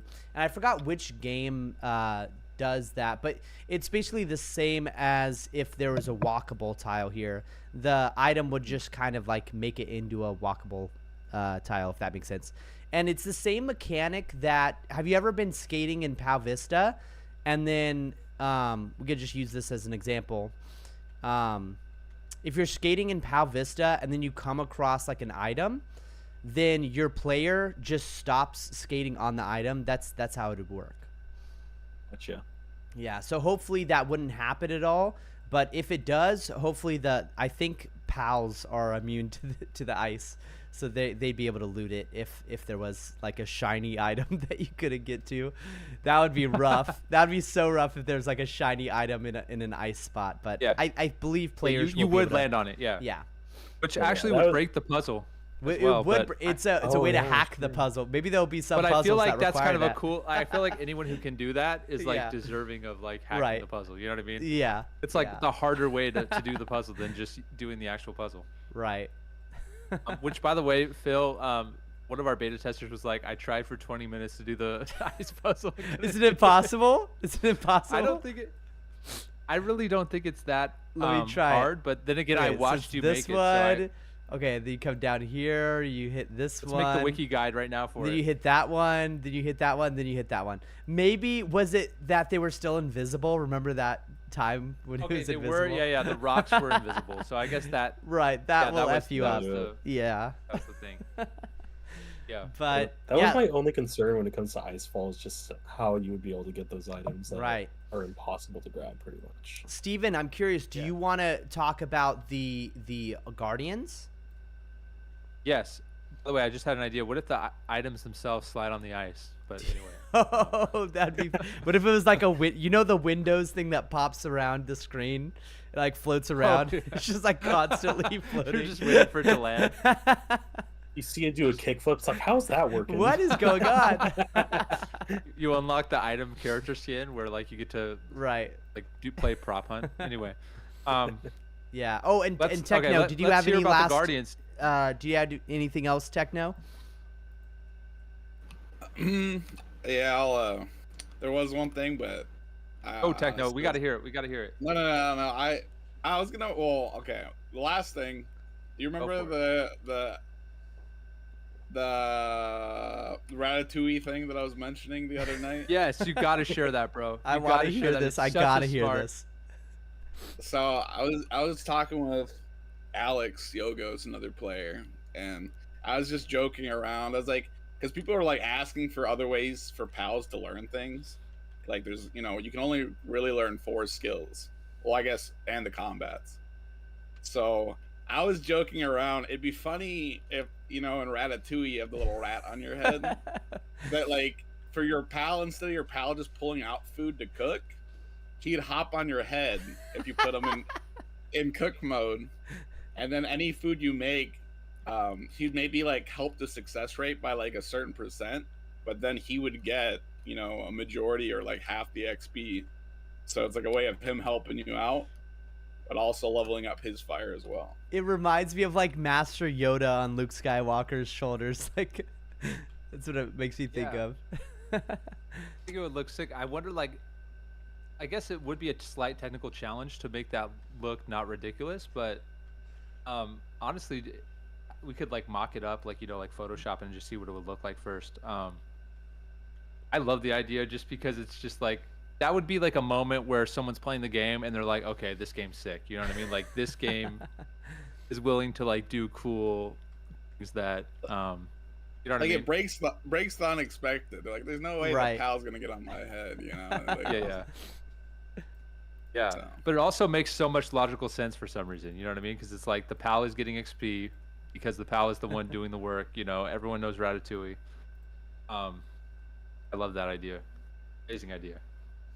But yeah, that's probably my last one. But I'll listen to this new area you were about to bring up. Awesome. Thank you, Techno, and congratulations once again on getting to 70 electric. That's legendary. Epic.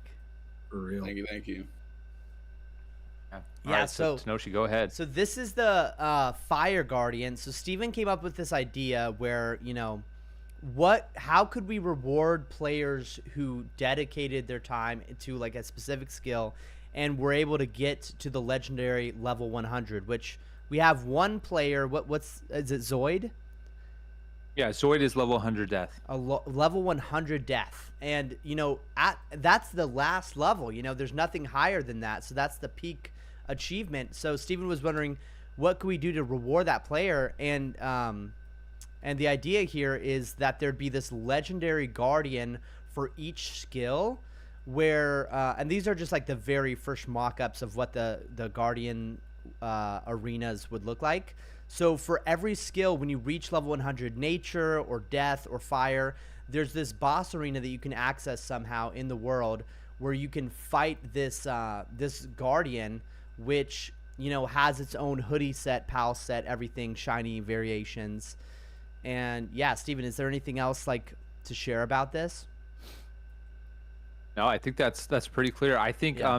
Do you happen to have any questions for the community as far as what they would want from it, or what their thoughts are on specifically, like maybe when it comes to like well, let me just give you one example. So we've gotten some feedback that you know, how come I worked so hard to get level 100 and now I have to do something else to get my reward for getting to level 100?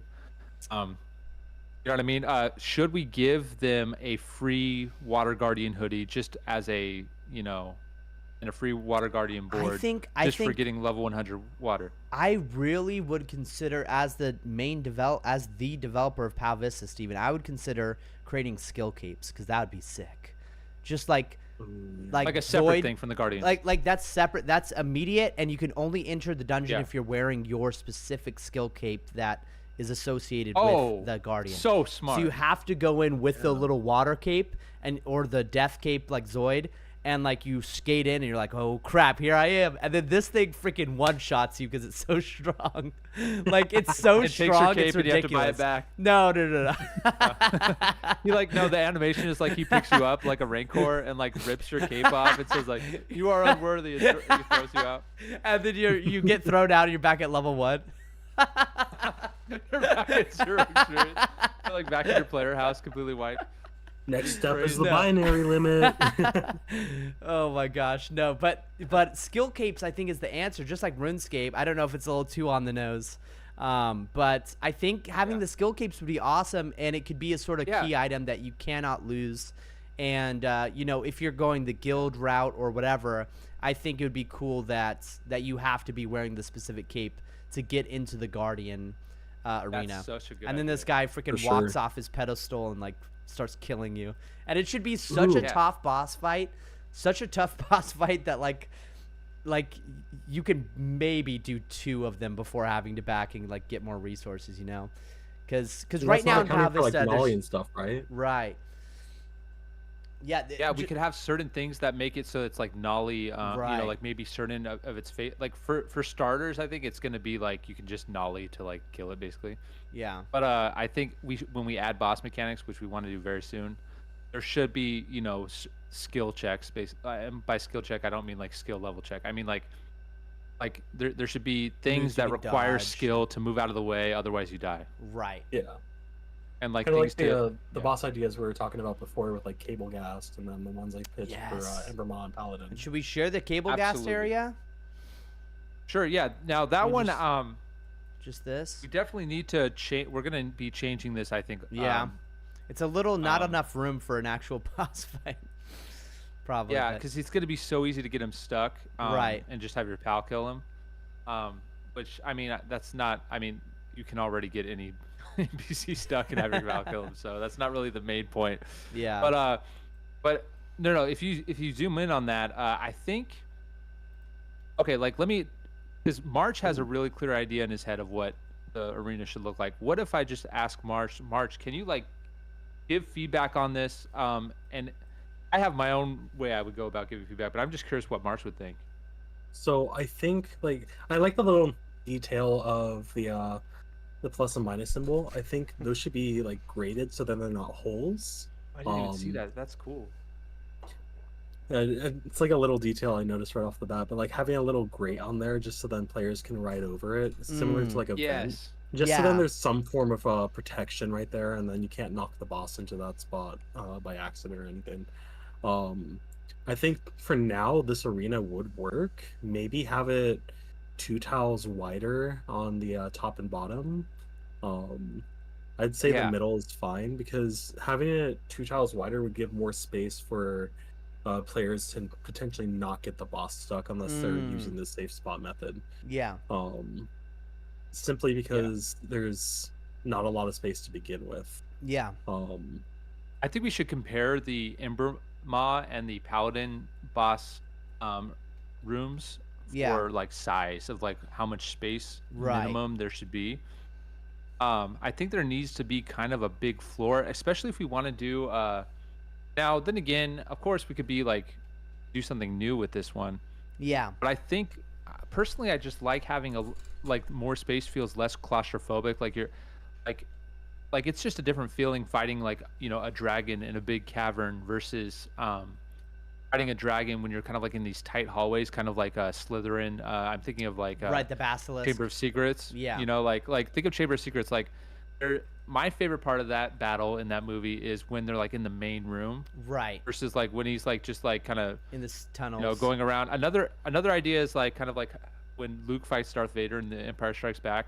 Yeah. There's like that part where they're kind of like chasing each other around in like the tunnels, and then there's like the part where they're in that main area, you know, Yeah. with like the big vast, you know, kind of scenery. I feel like that just is more of a climactic feeling when you're like in that big vast area, Yeah. which you are in a vast area because, you know, I just like the idea of having there be less obstacle, like things that are like preventing you from getting from one side to the other. Yeah. Because then it's like it's more scary, I think, just on a visceral level if like there aren't like a million things you could do to just get away from the boss at any time. You know what I mean? Yeah.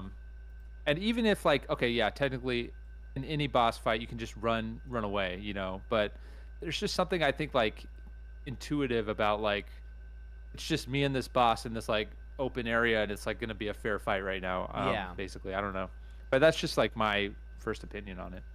Yeah. Already it's looking much better, I think, when you just have those two more open areas. Yeah. Yeah, for sure. I have to completely agree with you guys. Right. I love how you've Um, done kind of a thing where with the plus and minus, because it's on theme with like electricity, and it's almost like you know, like the two sides of a battery. Even when it comes to the middle part, because you have like two sections. I think that is kind of cool. Yeah, for sure. I think another thing we do, this is just like how I'm picturing it. For later on once we have the boss mechanics set up. We already have that 3 by whatever the length is for the ramps. Just looking at that center portion, Yeah. I think we can keep like the positive and negative symbols. That's the word I was trying to think of when I first saw them. Those would be a good starting point for once we integrate those boss mechanics, because we'd want to lose like the top and bottom ramp. Yeah. Other than as ways to get out of the room or get into the room. Since the idea would be like you're starting on, let's say, the positive symbol, and you have to go all the way across on a 5 by the total length of Yeah. tiles to hit cable gas, and then cable gas would knock you back towards the positive symbol. Kind of think of it like you're attracting as a magnet, and then cable gas is switching its polarity to hit you back. Yeah. And That's you're not cool. taking damage during that. That's just like, again, that's just off the top of my head. Right. I like that. I really like that, and like especially if we somehow introduce this mechanic, kind of like how in Icefall you have little sheets of ice as you're entering, and you kind of learn about the mechanic. Any kind of boss mechanic I want to try to like figure out little tiny ways to introduce that as you're going through the NPCs to get to the boss.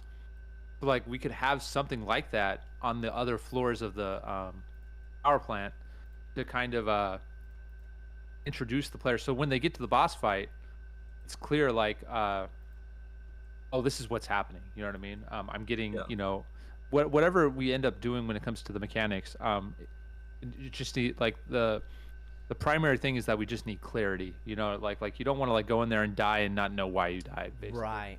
Yeah, for sure. Which Phil, by the way, I just want to interject real quick.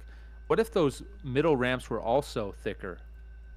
Yeah, that might be an idea too. We could try that. Yeah. And you could even have the whole thing be wider too. But I'm kind of like struggling to have a true sense of scale sometimes when you're in the map. Yeah. Like of like how big it'll actually be. So like I always like cross-reference the Embermaw one or the Paladin one for like a rough size of how big the whole thing should be.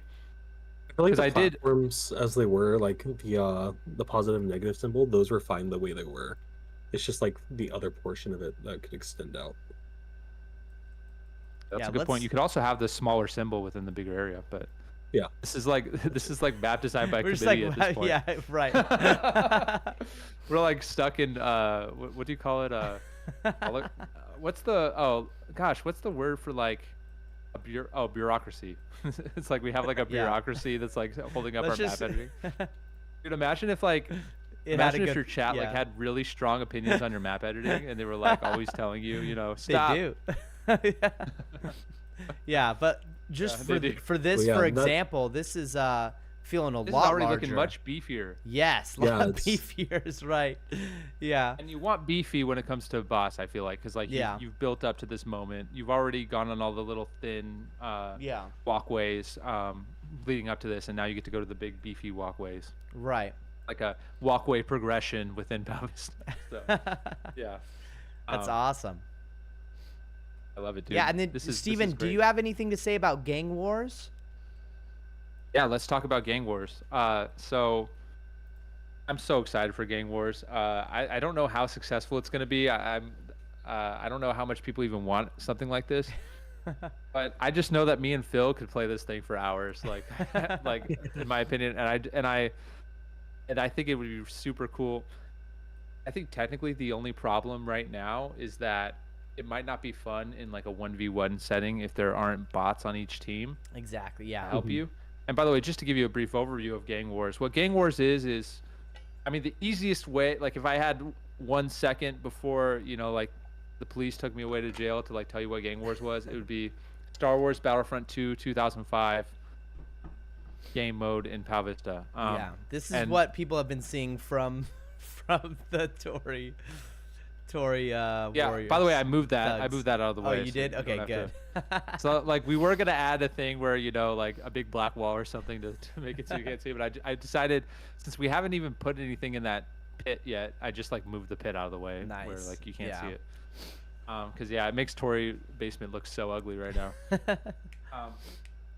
Modash says, does that mean potential for skilling mini games? Ooh, I love that idea as, I mean, I love skilling mini games as an idea for sure. Like, right now we don't have anything planned for Gang Wars to have a skilling mini game as part of it, but like, I think that should just be like a fun mini game. You know, that as a standalone mini game, kind of like Castle Wars. You know? Yeah. Or you remember Pest Control? Ooh. Yeah. Pest Control is fantastic. Dude, if there's like a void set, I mean, basically Skelly Friend is the void set right now. Let's not do Barbarian Assault though. Definitely not exactly.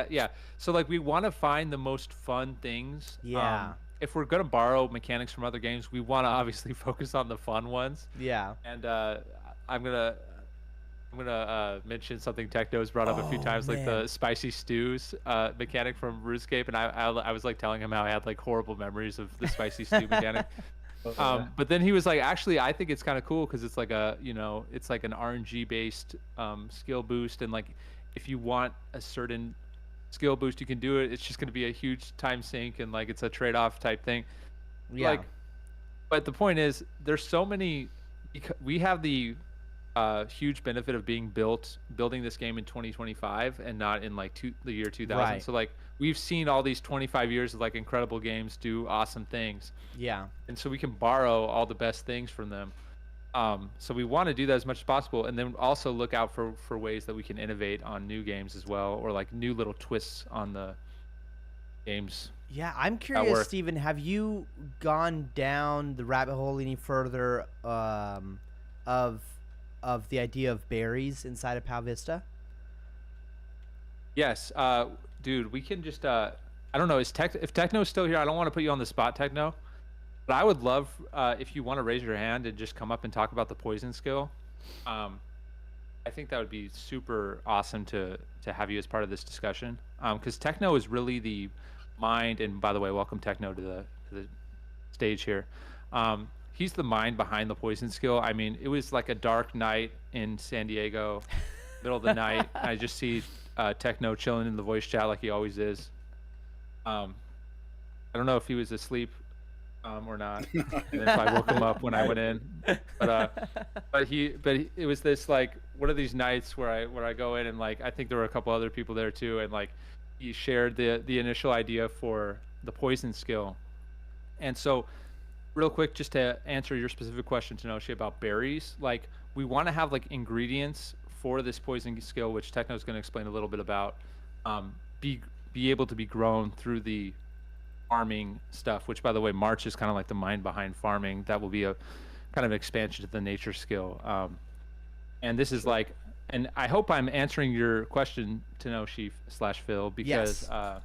You're talking about berries, and I'm interpreting that as like kind of like in Pokemon Emerald, where you plant berries and you harvest them. Exactly. But okay, Techno, can you like share with us like your pitch for the poison skill?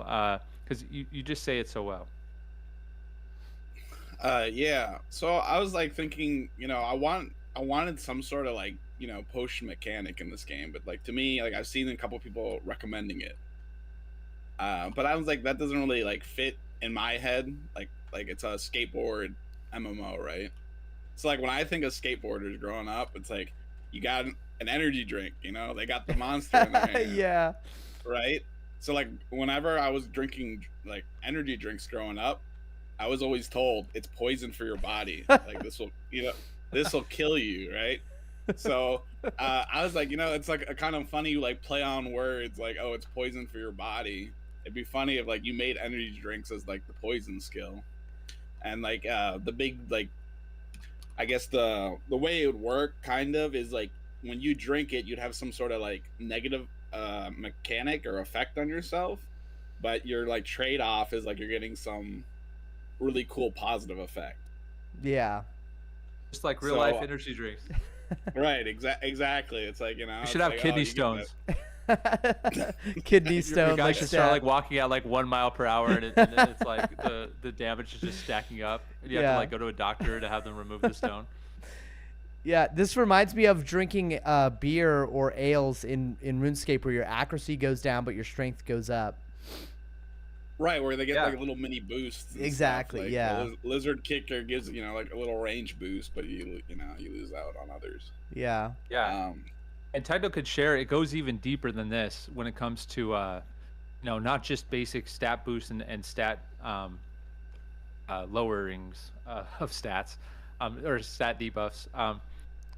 Techno, like, can you share more about like some of the other ideas you had, especially like what kinds of energy drinks we're gonna have and that kind of thing?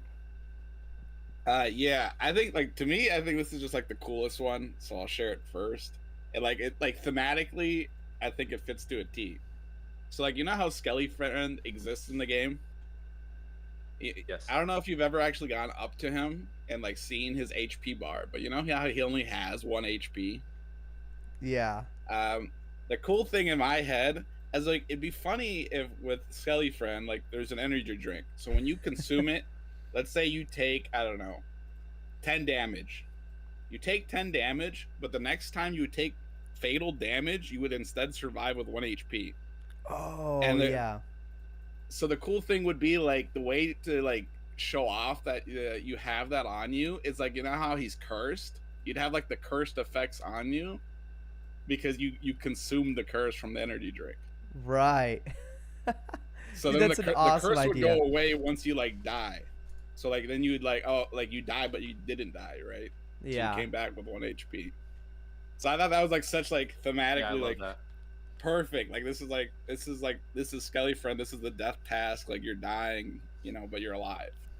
Yeah. Yeah, that sold me on it right there when I heard that idea. But I was thinking not just go ahead. I don't know if you had something, Steven. I don't know. Go ahead, Tecto. But I was thinking not just like it, you know, because the game is an MMO, right? So it's not just combat. There's like so many things. Like people might not even want to fight things. They might want to skill. So like I'm trying to make it so like there's a variety. You know, it's not just all combat related. I want to mix a combat because I think it would be cool, whether it be for NBC fighting or PvP, if people want to bring it into that. But I'm also trying to do like kind of fun ones or kind of skill based ones. So like here's another one I think that's just the experience that everybody gets to experience. It's called the chicken energy drink. So my idea is like, you know how like a lot of people are like, oh, it takes so long, or like how long does it take to hatch a chicken, or like not the chicken egg but eggs in general when you get them. So like, oh, it takes forever, I have to ride around forever. So I think it would be cool that if you'd load up your inventory with eggs, right? And you would drink this energy drink. When you drink it, all the eggs in your backpack get set to like some sort of stage. Like they're either like about to hatch or like, you know, it removes so much time. So then it makes the egg hatching process, like you still get to experience like the oh snap, you crack open what you get, which is like the satisfying part. But you get to, you know, skip out on a lot of the, oh, I have to ride around forever, you know, filling time. Yeah, I love that So, idea. you know, it's just like little things for everybody to enjoy. Like, oh, well, there's a reason for me to utilize it. You know, it's not just like a PvP thing or not just a skill thing. Yeah. Hey, Tenoshi, can you share what you were telling me last night about the idea of being poisoned in Pow Vista? And yeah. what your idea was, like, because you were mentioning, Techno, the idea that like it damages you, which I love that idea. But we were thinking like, how could we make it even more like unique, I guess, or like more like add a variable, and this could just be for certain energy drinks, not all of them. Right. And by the way, I mentioned at one point, like, you know, you drink the energy drink and it like takes away your experience, like your XP as a cost. I'm still listen, I still like that idea, but I've also like I'm holding that idea with an open hand, and like I'm willing to like let go of it, because the idea of having to like grind your skills so that you could just have like a mana pool to drink energy drinks doesn't sound super fun now that I think about it. But okay, Phil had this incredible idea about like how it actually damages you, so, and like a way to not have it damage you. So right, and this is heavily inspired. I mean, just straight up plagiarism. Straight up, don't use the plagiarized word with this being a public. Maybe we'll have to edit this out. This is heavily inspired. This is by, Exhibit A, you know, the old for Game Freak versus Pow Vista. All right. But in the old Pokemon games, when, you know, let's say your Blaziken was poisoned in battle. After the battle, you would walk around and you'd see your screen kind of go bzz, bzz, like every few steps, and every time you saw that happening, your Blaziken was taking one damage from poison. And if you kept on walking around enough without curing your Pokemon, you'd basically get damaged. So the idea is, if you're poisoned in Pow Vista, until you find the antidote or it runs out or whatever, every time you're like, every few steps you're walking around, you're constantly taking damage the more you step, the more you walk around. I like, okay, so that, I mean, I had a drink that existed, but I kind of, I didn't scrap it, but it's like on the back burner, but it could be a reason to bring it back. So I had a drink because of, you know, Tory Island, it's water, you know, like water is very like healing. When you think of like a lot of things that's related to that. I was thinking there'd be like a Tory Island energy drink would be like any negative effect or debuff on yourself would be cleansed. Ooh. So I mean, it could almost be like you would keep that on you, like an antidote. The poison was like too, exactly. So if it was like too much, you know, you're just taking like sip of water, you know, and it, you know, cleanses the palate. I love that however you idea. wanna- Yeah. It could also be like IRL water, where like if you have, the more hydrated you are, maybe like the less intense like caffeine is on your like body. Because it kind of like, you know, like dilutes it. So it's almost like it would dilute the poison, but it would also dilute like the positive effect as well. That might be an idea. Oh, I guess there is one tiny thing I'll bring up that, I mean, maybe this is the perfect time to bring it up. So you know, like how with Tory Island, you know how there's like a bunch of water fountains around the area. Yes. I think it would be cool. This is kind of like a gathering reason for the drink. It'd be cool if you, when you went down, you know how you go down to the disintegrator, and there's the gang, right? Yeah. And you know how there's that whole ice area that you can't like exit, like it's kind of like blocked off. You can't go in that area.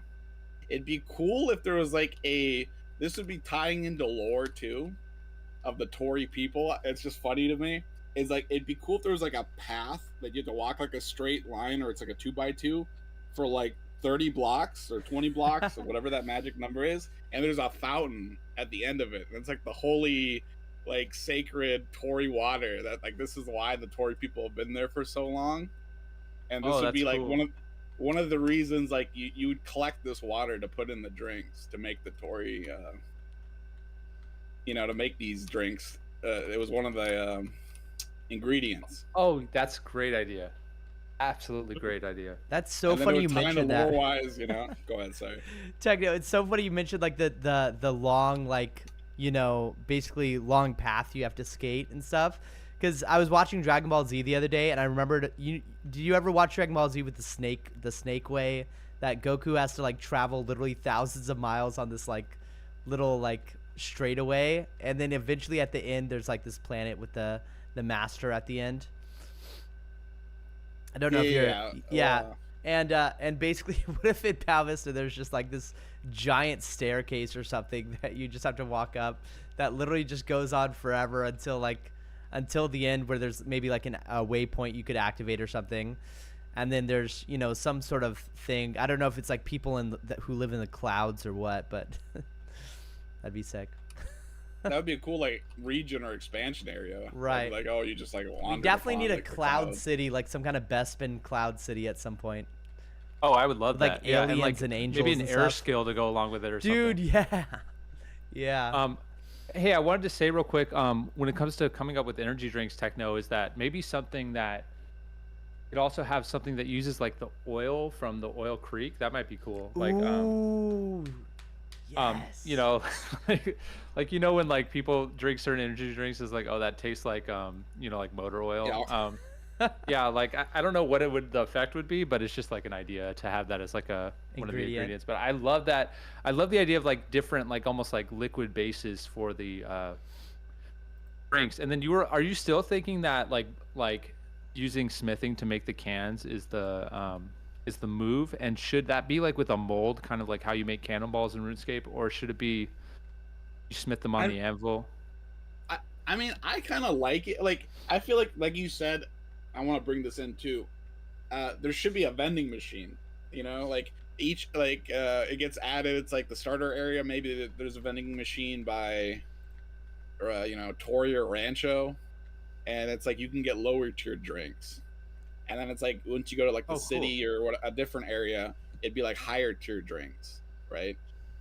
That's cool. I still think, because if you like, you know, just tying it to RuneScape, right? You can just go straight up buy vials. Like, some shop will sell them, right? But I believe you can also, I don't know, can you make vials? I'm trying to think right now. I feel like I think you have to buy packs of them from NPCs. But because my Can you craft them? I don't know. I'm trying to think. I'm blanking on the glass blow. Okay, you can. I was gonna say with the glass blowing, I think you can make them. It's just not efficient. Yeah. Right, so it's like someone could make them as like or you know, a low starter XP thing. Yeah, that's like why with the whole steel thing, it could be like some sort of. I was thinking like different tiered cans almost. Like, it could even be like with the different materials we have, like this The earlier level ones might be Like a 6 either. ounce versus like a 12 ounce or 16 ounce. Oh, I mean, it could even be sizes. I was thinking material wise. Like it could be like you're starting off like little clay drinks. Oh, yeah. Or you go to iron to mithril, you know. Like that's what you would need to make these higher tier drinks. My only problem then is like mass making these. If it goes up to like blood metal would be miserable until there's more resources for them, but But if we made a place you could buy the cans, then it could just be like, yeah, you can technically make a blood metal can, but that would be really stupid. You know what I mean? It could be kind of like that would be like burning your blood metal bars. 100%. I think, but like the nice thing is, like, let's say you're quote unquote restricting yourself. It would be a way to do it without like having to get it from players or, you know, buying it from a certain thing. You know, you'd have to make it yourself. So there's still a way to do it, but it's not the most optimal way to do it. Yeah, I think one of the coolest things about RuneScape is that there are these like suboptimal ways to do things that are always like there as an option for people that want to play the game in a unique way. Like I think that's an awesome situation. Like, you know, like they're not like, oh, they don't like the dev team doesn't think like, oh, you know, like a haunted mine in Mauritania is like, you know, no one even like hangs out there, you know, we need to like buff everything there. We need to like give better drops to the NPCs. Like instead they just kind of like left it as is, and then like, but still like Swampletics was able to make like an awesome like video about, you know, grinding for like a steel warhammer in the haunted mine. Even though, you know, no normal player would ever do that. But anyway, it's just like an example of like how it's cool to make their like when there are just like different ways to do stuff. I like it. Well, because it's always like a nice thing to reflect back on. Like, let's say, you know, years later, it's like, oh, I can utilize this, you know, with all the content that's been added. It's like, oh, this actually inherently makes this better over the years because like something else was added, you know. So it's just like being able to, even if it's not that optimal, it's like still giving a way to do things is I think overall positive because you know if there's just no way to do it but like one way and that's the only way, then it's like, okay, well I literally have to grind this or you know, or I can't get it. Yeah, totally. It's always great when there's just multiple paths to get there with different trade-offs. That's the ideal skill progression, I think. Hey, Techno, do you want to close out our discussion on this poison skill with like, have you had any further thoughts on the cauldron or whatever item you're going to be using to actually mix the ingredients for the energy drinks? So, I guess I like the cauldron idea. I think a cauldron would be good, or it just depends. Like, or like the way I could see it is like you're in like you got more like vials and you're like mixing these ingredients, you know. But yeah, vials could work. I think the only downside of vials is that it might be confusing to RuneScape players of like, this is where the potion is going to be, right? You know, like you think it's in the vial. But I mean, it's pretty clear if it's like, hey, it's an energy drink that like I can see the item icon in the skill guide.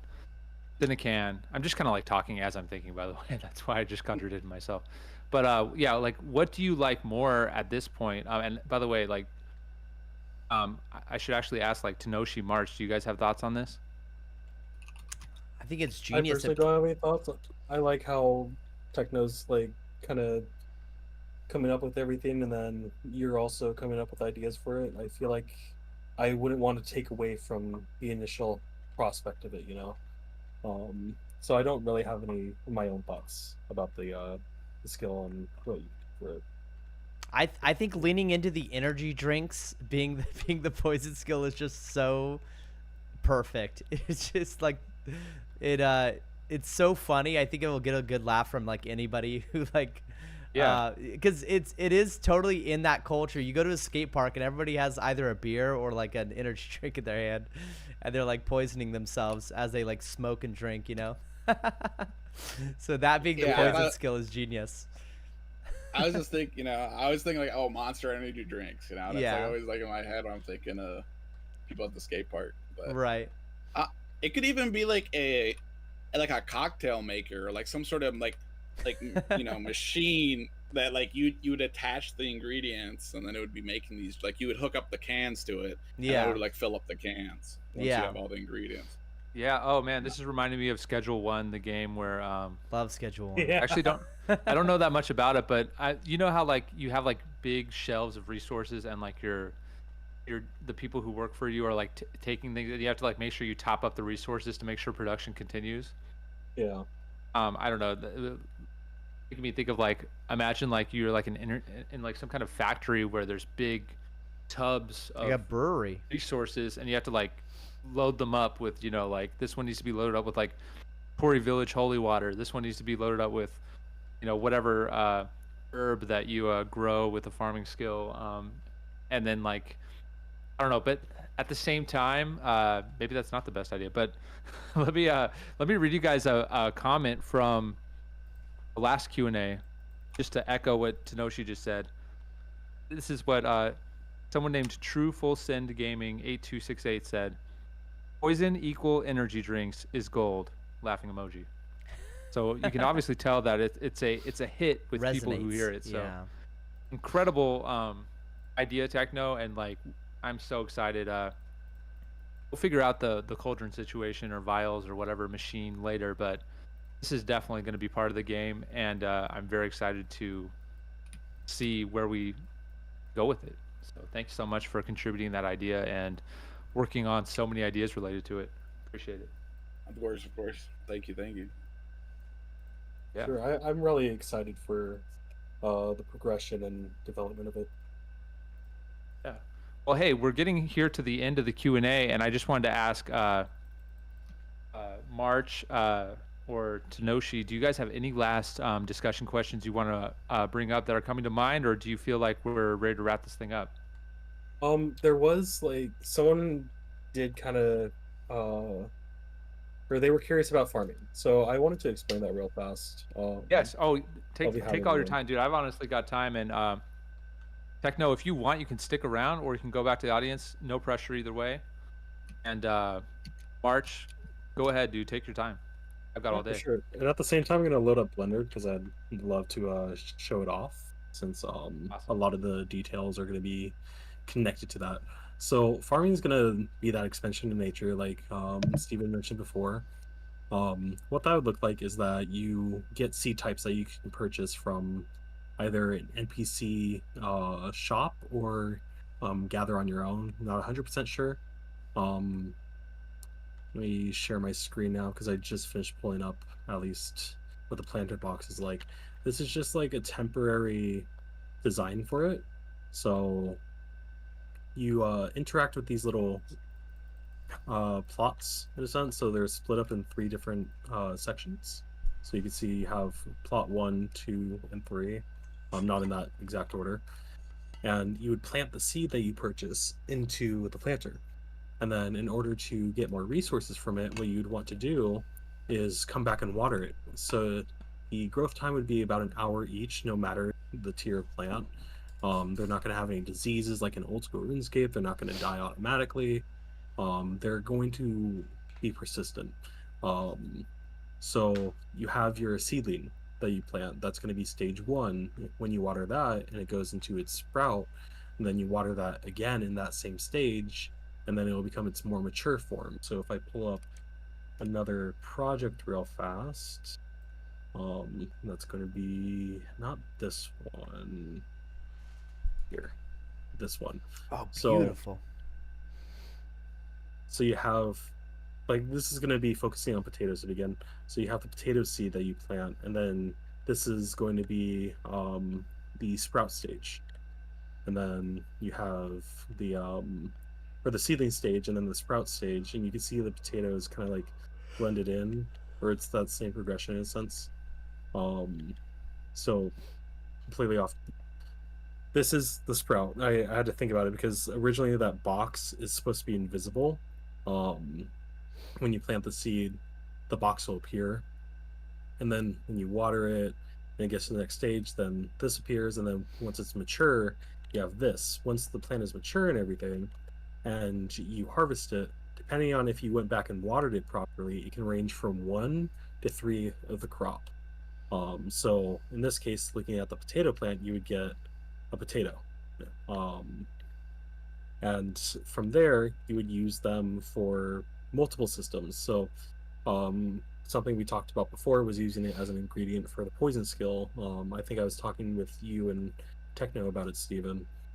And then it'd be tied into a reputation system as well with each location. So each location in the game, OG, Tori, Rancho, and then Icefall, will have their own specific crop. Once you turn in enough of a crop, you get the next level in the reputation. And then once you get to level 5 rep, then you have a ton of benefits from that on top of the previous benefits from previous levels.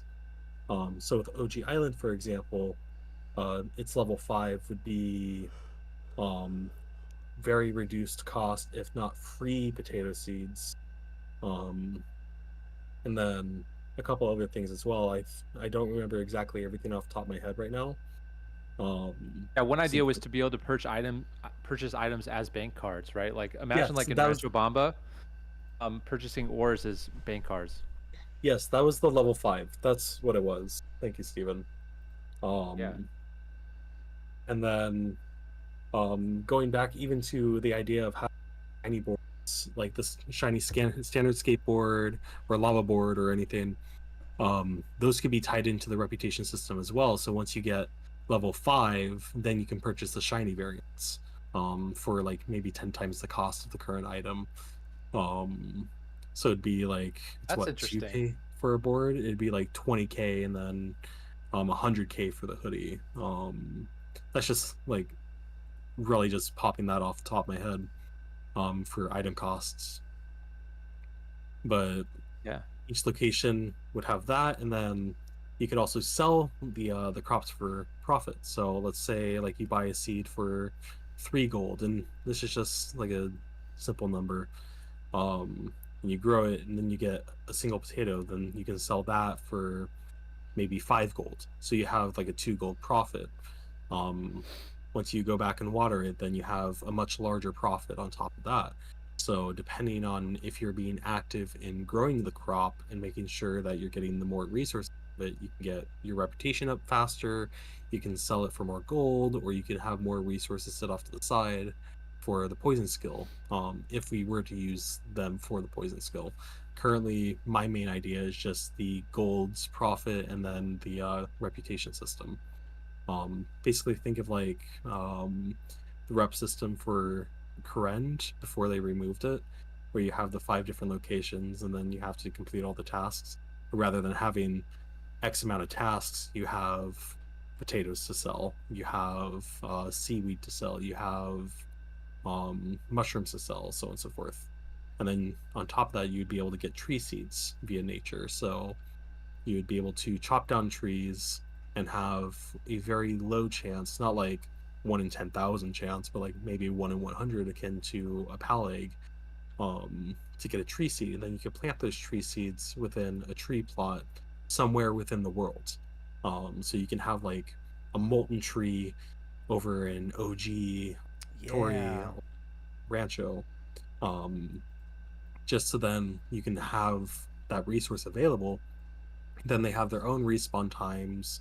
So let's say you chop down a molten tree, and then you have to wait 10 minutes to chop it again. And then of course you have that variable rate of getting like 1 log or 5 logs, so on and so forth.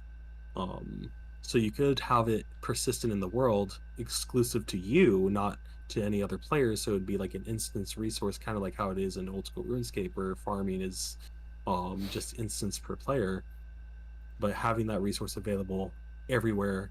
And then you have your plots like within your player base, or you can have special ones outside the player base. And then if I recall correctly, we're talking about using a cauldron for the poison skill too. This was just in a regular BC. And then having the fire lit under it, let's say like level 4 rep, level 3 rep on OG Island, the flame is permanent within the cauldron available to the player. At a certain level in the rep system, you wouldn't have to pay to use the cauldron. Those are just like ideas that we were coming up with in VC. Yeah, just fun stuff to look forward to. That is so That's awesome, great. March. It seems so in depth, and I'm excited in the future when we get to play this like in the game. Yeah, I'm excited Yeah. to have it in the game. I want to expand the crops as well. So Yeah. I'm probably gonna do something else other than seaweed for Tori, to be honest. But I do want to do mushrooms for Rancho, and then I was thinking like maybe snow carrots, for example, for Icefall. So awesome. It'd be something like That's cool. fun. Yeah. Steven, I was wondering, to close us off for our Q&A today, would you be able to expand, would you be able to like give any more information to the players about player bases and where, Sure, yeah, where they are? Yeah. Yeah, I mean that's a whole can of worms to open up. Let me think. Maybe yeah. So here's our big problem with just the progress on the player base system, is that it's such a monumental task to get it to where I think it's release ready. Yeah. I really need to define better like what the first version of it is going to be, so that we can just get that out. So that, because once the first version is out, then it becomes really clear to Yeah. us and to the player base like what do we want more of when it comes to this thing. And unfortunately in its current form it's just a little bit lackluster when it comes to like, you have to figure out, you know, how are you going to unlock new items to place in your base? Are you going to be able to build them yourself? Are you going to like buy them once and then you can place them unlimited times? Are you going to we know we want to be able to store pals in the base, but what are the pals are they going to do anything in there, or are they just going to wander around and like people can visit your base while you're offline? We know we want people to visit your base while you're offline, and we already have the tech for that done. Like on a test account right now, you can go claim a base behind the pyramid. It's like those weird, like ominous black squares behind the pyramid are the base entrances. We also need to figure out, how does a base appear in the main overworld when your friend has one and you stumble upon it? Is it like just a little cave that you go into? Probably that's what it's going to be. just kinda- And then like, Oh, Go ahead. sorry. no, go. I Feel free to interject. I kind of picture it like the secret bases from Gen 3 Pokemon games, where Absolutely. you can just like access them from special little spots. Yeah, that's exactly what we want. But we also want to make it so that it's very clear to the player that this is not like, that this is a player base, and this is not like, you know, like the entrance to the volcano. You know what I mean? Right. You get what I'm saying, right? Like we just want it, even though. So like, I'm just imagining a scenario like, you know, someone you know, joins the game, they meet someone right away on OG Island, add them as a friend, and then they like see their base, but they don't know it's their base. They might think it's like, you know, this is where I go, and then they go in and they're like, where am I? And then, you know, I mean, that might be a cool moment, but I want to make sure it's a cool moment. And as much as we can telegraph to the player, hey, this is a player, like for example, in you know, in Pokemon, where there's like a little like vine hanging down from the tree, and you know, like that seems more like a player base versus like just having a cave in. I don't know how to make a cave entrance look more like a player base versus a just a standard cave. You know, is it a smaller cave? What is it? You know, but I am really excited to have these player bases, and I was also thinking I want to do things like, you know, you build furniture with the build skill. You can make, you know, blood metal furniture. You can make like a blood metal coffee table if you want. You know, all these types of things.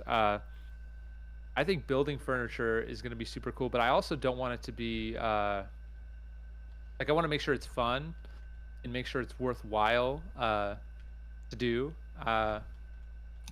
And so it is a little bit further off than like Icefall and boss mechanics, and the poison skill I think would actually probably come before secret bases. And this is just because I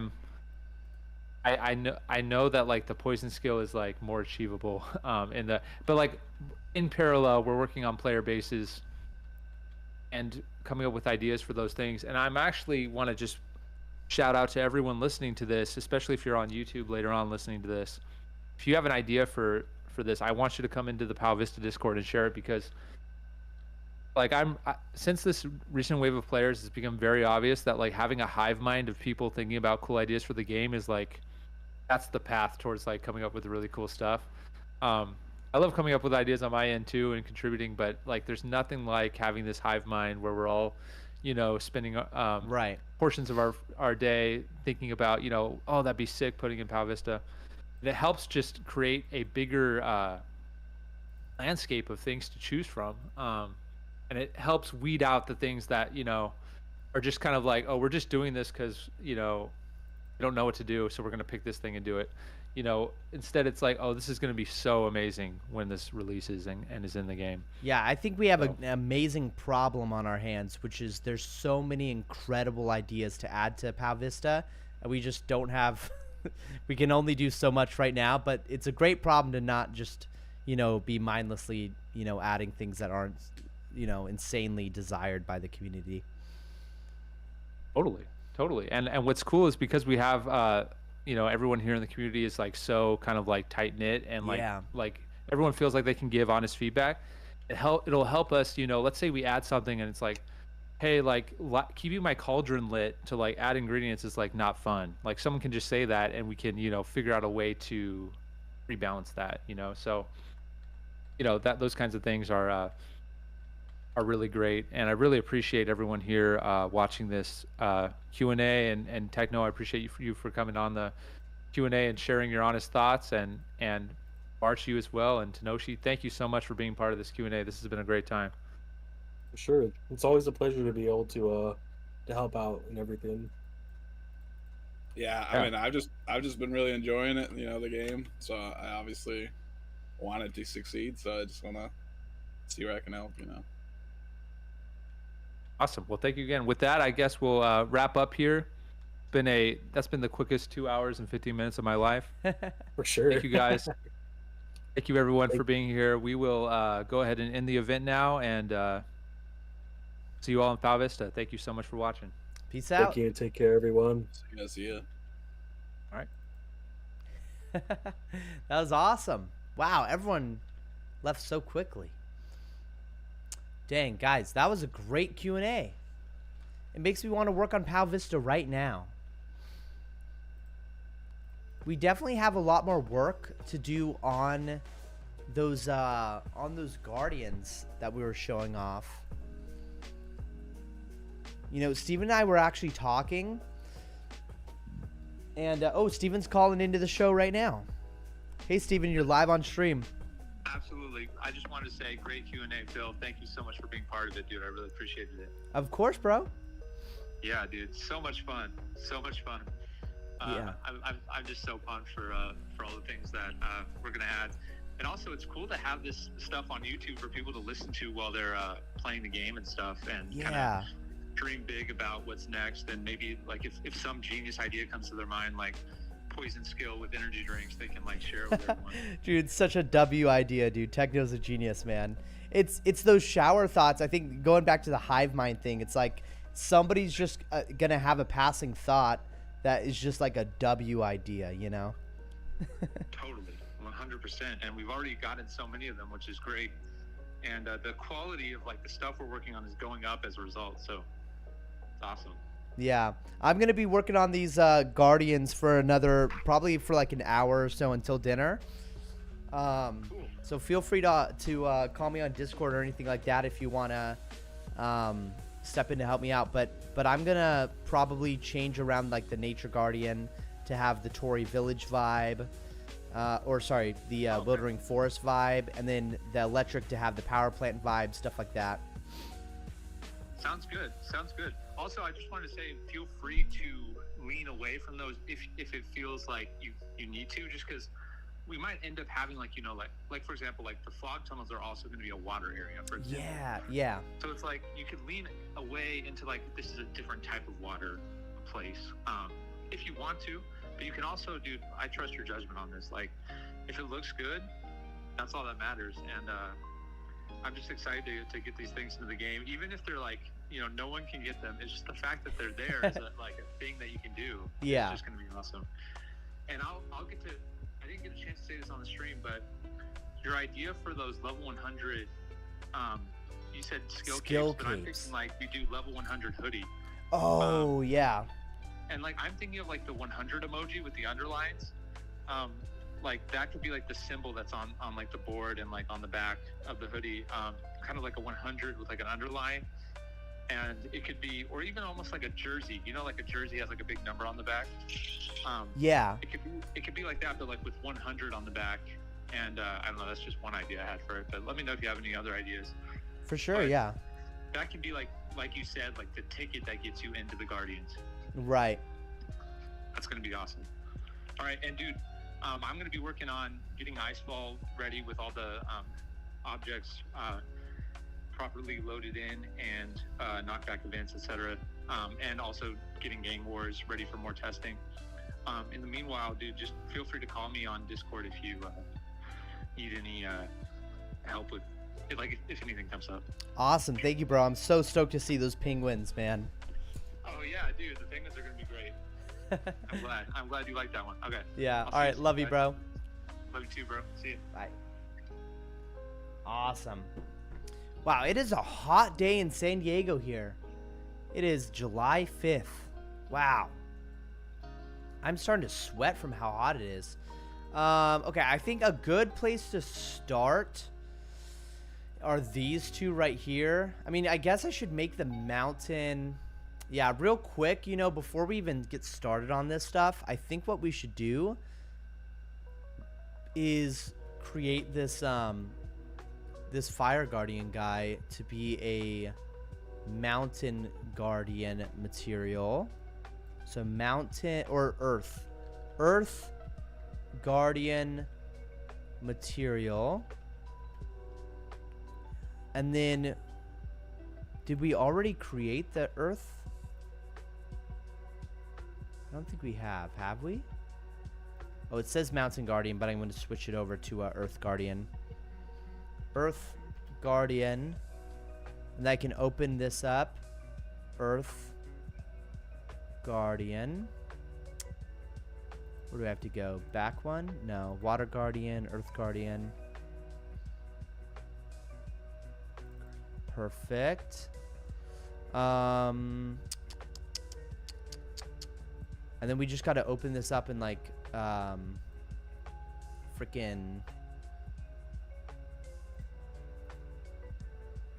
Photoshop over here.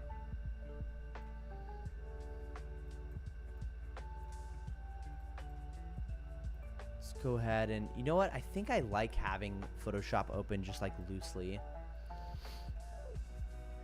Right, bros. I need to start watching my language more, bro. I gotta learn how to tame my tongue and not say bad words. I was talking with Steven about this the other day, and it's sort of like an ultimate ability, you know, like in certain games you want to like save up your ult to use it at the right time. It's like curse words I should treat like an ultimate ability where I only use it when it's actually important to use it, you know? Let's see. Hue saturation. This should be an easy one. Sort of like from red, it just goes there. And then, is that too orange? I guess orange is just orange but dark, right? Let's go ahead and go to curves. Oh, do I just make it darker like that?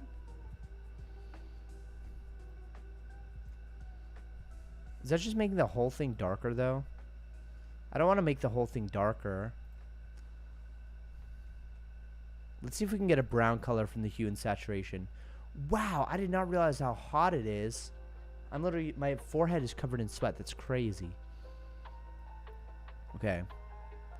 That's sort of a brown color. Sort of a poopy brown color. And maybe like less saturation. And then we can try the curves one more time.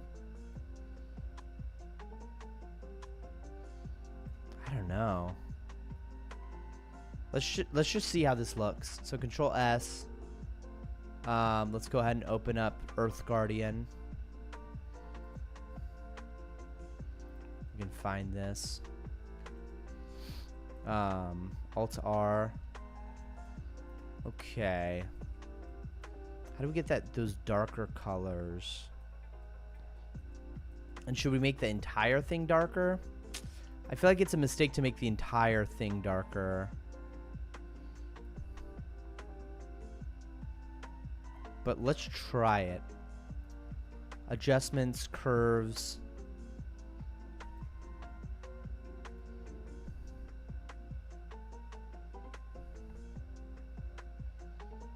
Yeah, I think it's a mistake to make the whole thing darker. Because then it's gonna like not stand out as much. So let's just go ahead and focus on the wings here. Let's go ahead and actually select. Is this the quick selection tool? No. Gosh, where's my deselect? Where's my deselect? All right. Let's select this. And then select this. Okay. And then select this and this and this. All of these guys. Oops. I should just be using the magic wand, shouldn't I? I think that looks right. Does that look correct? That looks right, yeah. And then just take all this, and I think we have to just make it darker. Image, adjustments, curves. Sort of that color. Why is that color different? The hell? Let's deselect. Go over here to the pencil. Alright, save. Okay, that's looking cooler. Man. I think we got the wings right. The earth isn't like really bright enough though. Which ones are these again? Down there.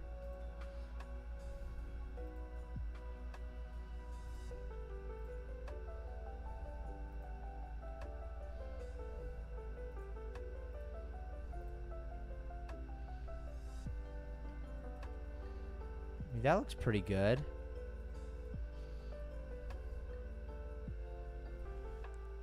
Is the shiny part too shiny?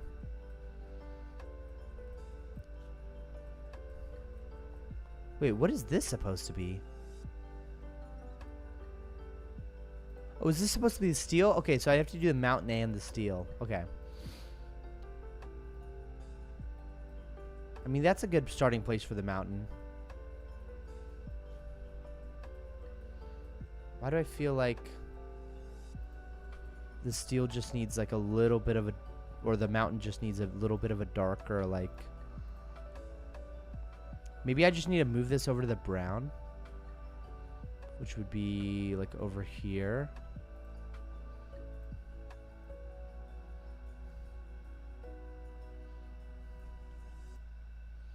Yeah, what if we did that? Would that not be enough contrast? That looks pretty cool. Okay, I kind of like that. Yeah, that looks pretty sick. I'm curious about these, though. If you go into that, is that already red? Okay, let's go ahead and exit out of that. Go here, duplicate this. Make this into the steel guardian. Okay. Open up steel guardian. Perfect. Steel.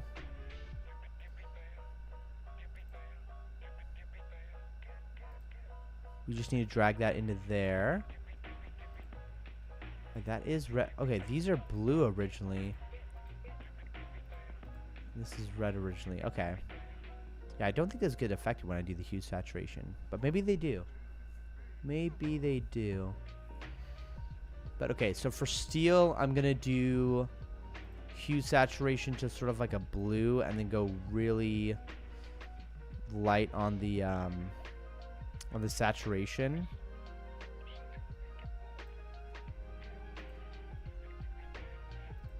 But I feel like I should do a brighter version of this. Like a much brighter version of this. And for some reason that's feeling like it's pretty close to what it should be. Okay, that's pretty sick. I think we nailed that one. The one thing though is that I love having the claws, and I know these might not transfer over, but having the claws be like a lighter tone just kind of looks sick. But yeah. All right, should I make the... I feel like we need to edit the pillars now. So steel pillars. Yeah, these are way too blue. And what we need to do is make them brighter. So go over to the textures, to the pillars. We need the steel pillar to be like a much less saturated pillar. So I wonder if that's possible to do on curves. Is that just brightness?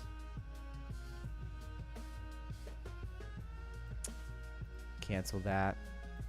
Let's go to hue saturation. Okay, this is sick. See? I think that's the move right there.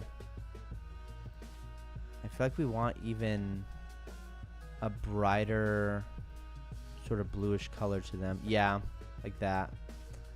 That's exactly right.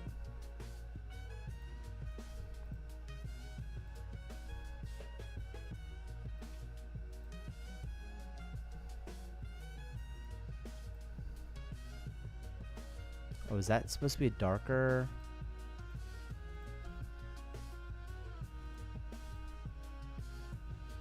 I feel like that's right. Yeah. Yeah, that looks right. Sweet. And I guess we want to make that a little bit more looking like the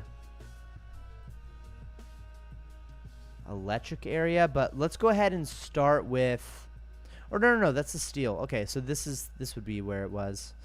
But yeah, let's first try creating a Tory Village look in here.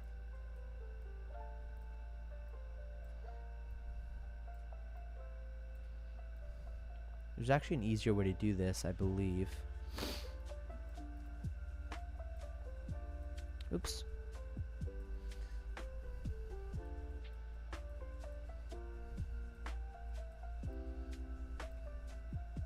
And what we want to do is come over here to map, tile set, and then bring this over to wherever it is. Oh, look at that. There's like all these patterns used in the there's all like these patterns used inside of the area of the boss, I believe.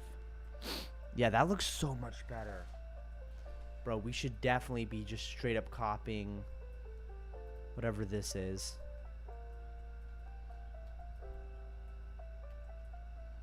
So that's what it looks like, huh?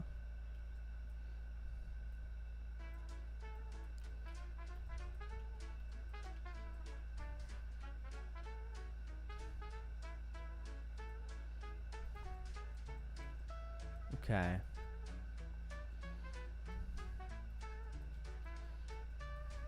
So maybe I should just get rid of all of this.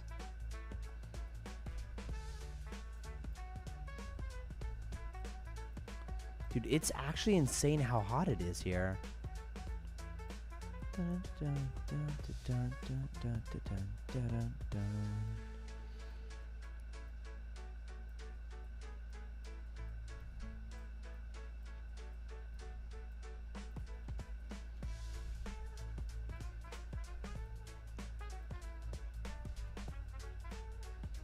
Okay.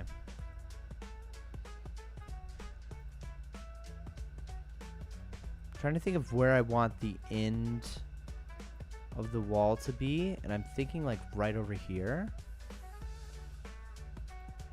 But then at the same time, I want the middle path to be these three. But is that leaning towards one side? Oh. Can I just rotate these? Wait, that wouldn't look good. Alright, this is meant for like a 4x4, I feel like.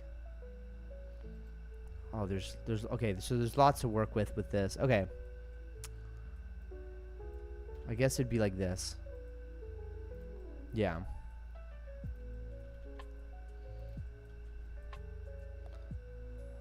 Would we want this?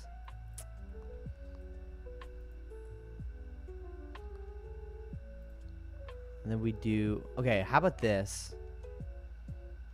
So for this area, we would basically just all do this.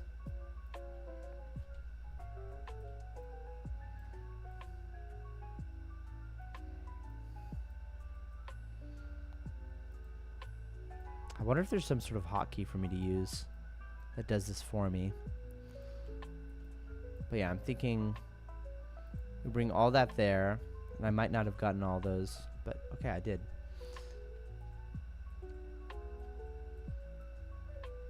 Oh gosh. Looks like they connect with something else. Oh, you know what? Oh gosh. Are these middle ones supposed to be to the right? Yeah. Okay, that's pretty simple. And then these ones are supposed to be the far right.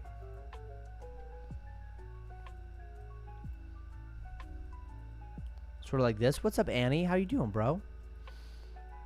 And then where would these connect? These would go one more to the right.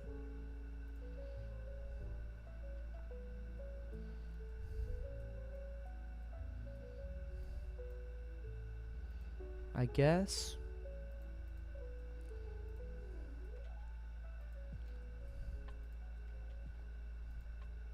Wait. Okay, this one would be over here. Which means this one would be right here. Okay. That looks right. Right?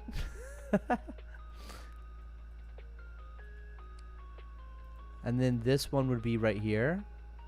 No. This one would be right here? Yeah. Okay.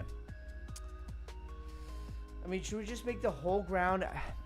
I was at Boomers, so I couldn't watch the beginning of the stream. What does at Boomers mean? You were at Boomers? Is that like a restaurant? Or are you talking about like you were at some Boomers' house? Like your grandparents?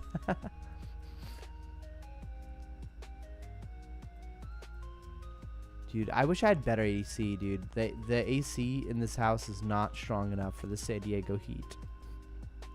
For the East County heat.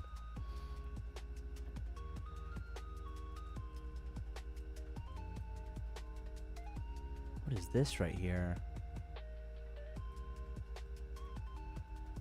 You know what? I'm thinking we just straight up take this. That's what I'm thinking. We keep it simple.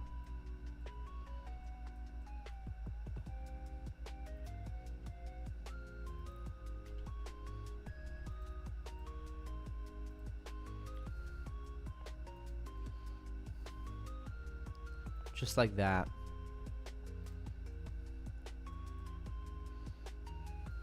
Boom. Yeah. That's gonna look better. That's gonna look better. I think it's this top one. Unless it's the middle one. No. It's gotta be this top one, right? Yeah. Yeah, that looks better. That looks a whole lot better.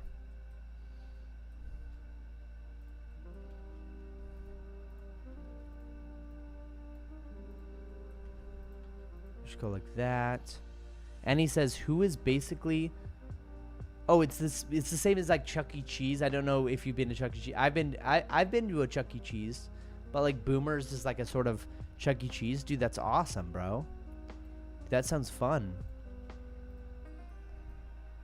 So there's like a bunch of games and stuff.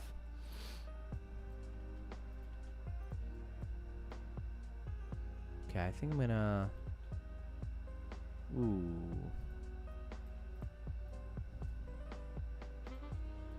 Okay, there we go. I mean, I should just fill in the gaps here. So I'll just do the transition tiles after. Yeah, this is already looking so much better. It's looking so much better.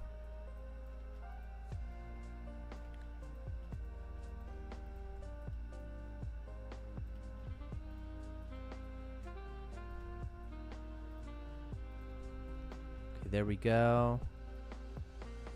Sweet. Awesome. And we're chilling.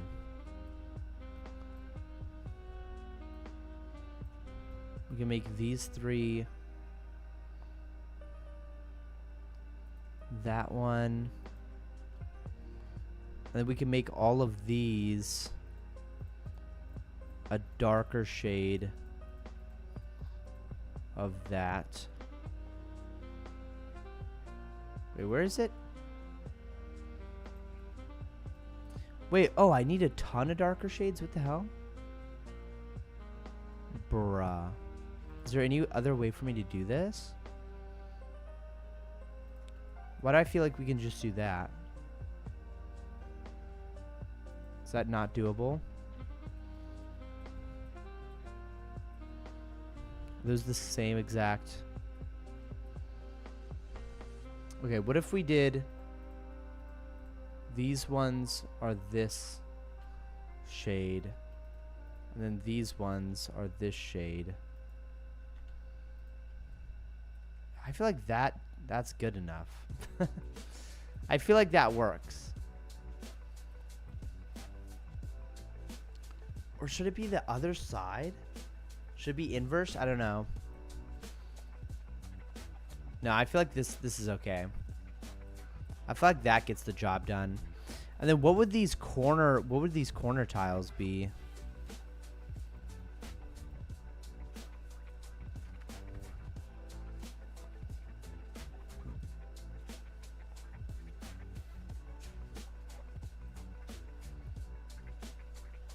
What would the corner tiles be? It'd be this stuff over here. It's like dark water right here. Right?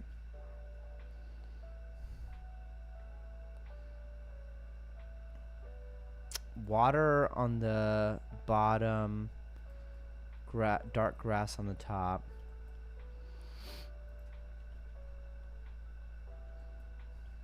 Up one. Perfect. These would go right here.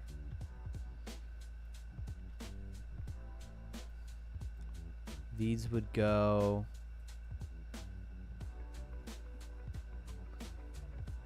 Where's those triangles? Over here. Gosh, these are really out of place. I've got to use up my like mega PC to like help organize all of this and get it all set on track. All right. And this one right here is supposed to be water on the bottom. Water on the bottom, grass on top.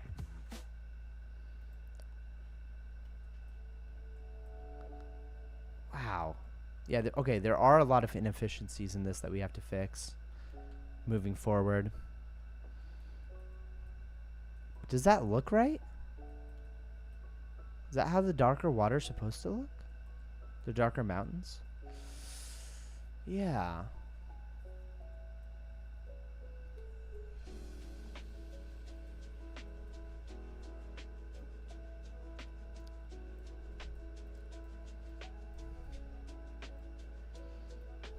So let's try to do that for all of these.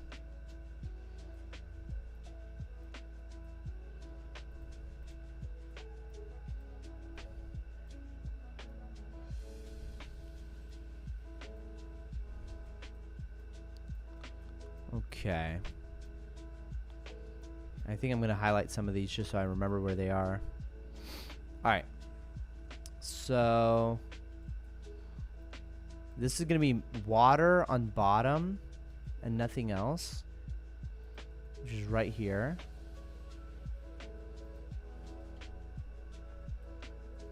Okay. This is going to be water on bottom, nothing else, triangle tip, which is this guy right here. This is going to be grass on top, water on bottom.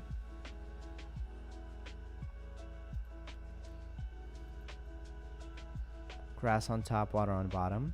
Perfect. Okay.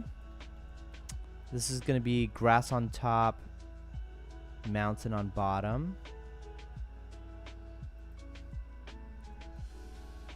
Grass on top, mountain on bottom. Perfect.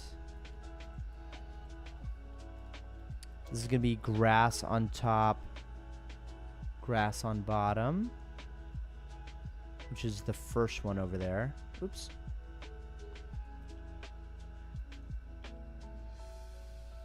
Sweet. This one's going to be mountain. No. Grass on top, water on bottom. Ooh.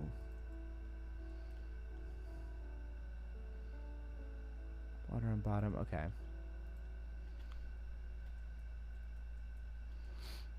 Then we got grass on top, water on bottom for the triangle.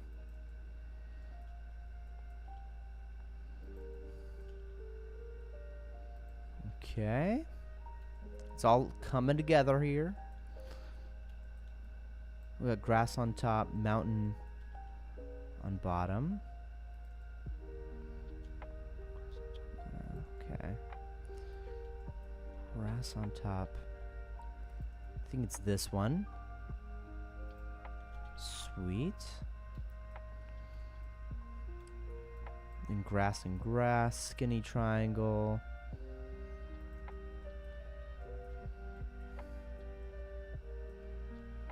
Which is the first one there. Yeah, I can think of ways that I can like make this a lot more condensed. And Steve and I have been talking about how this is just a little like unorganized. And basically look at what I've done here. I've taken up like a freaking huge chunk for nothing over here. Definitely gonna clean that up. I think this is one of the ways to clean it up. What do we have here? Grass on top, mountain on bottom.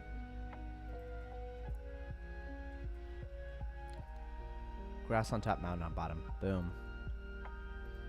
Okay. So just like that, we've made some progress here. Ooh, wait, why do those look like that? Is that what it's supposed to look like?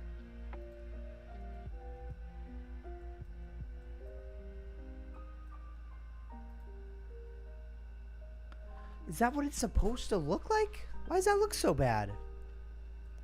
Is that what it looks like in the Wildering Forest? I guess it does. Wow. I did not realize how bad that looked before. Does that look like a little weird to you guys? But I guess it doesn't look weird once you're in the game. Wow.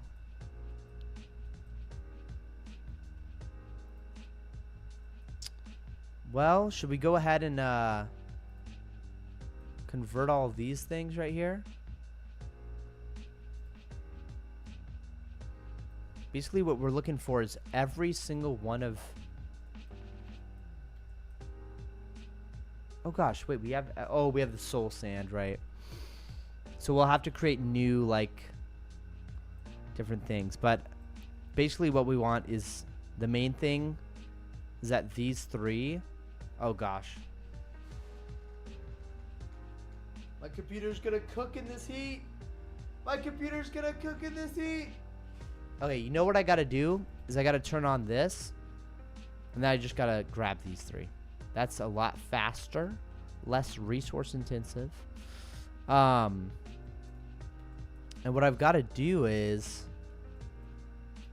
I got to remember that all of these are mountain tiles. Just straight up mountain tiles.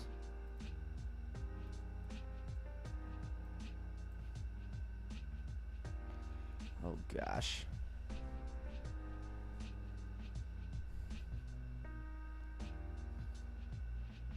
Okay. So the straight up mountain tile is right there.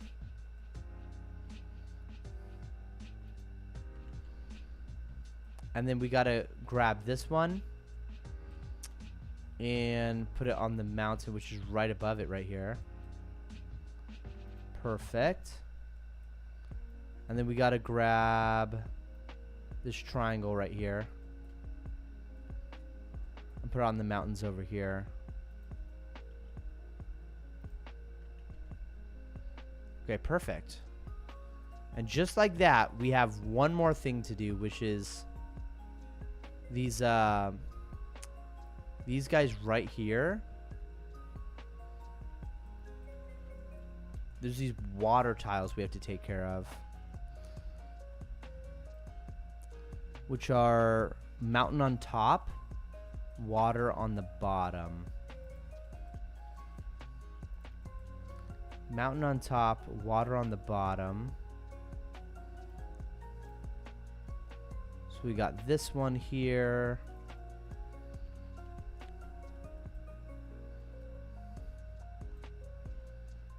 Sweet. And then we got the triangle over here. Water on bottom, but mountain on top.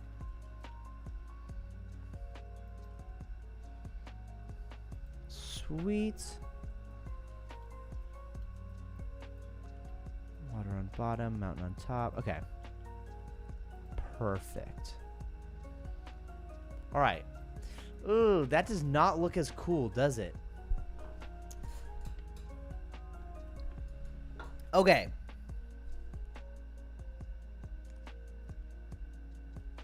Boys.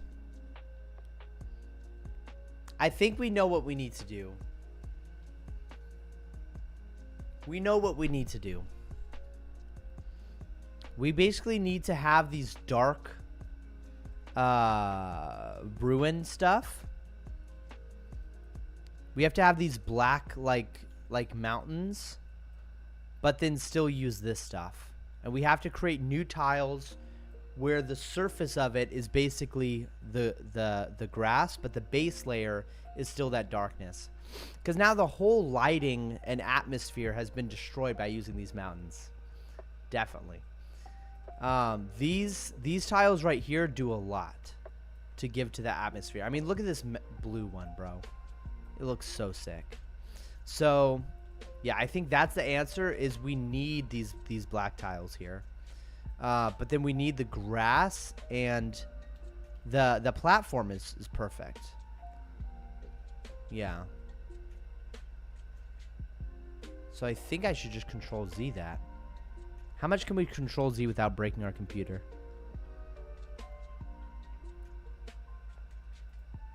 Yeah, I mean, look at that.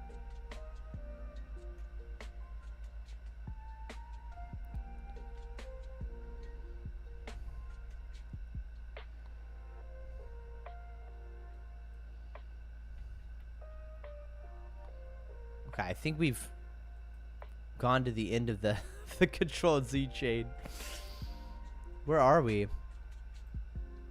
What are these things? Okay, let's go ahead and highlight all this. Oh gosh.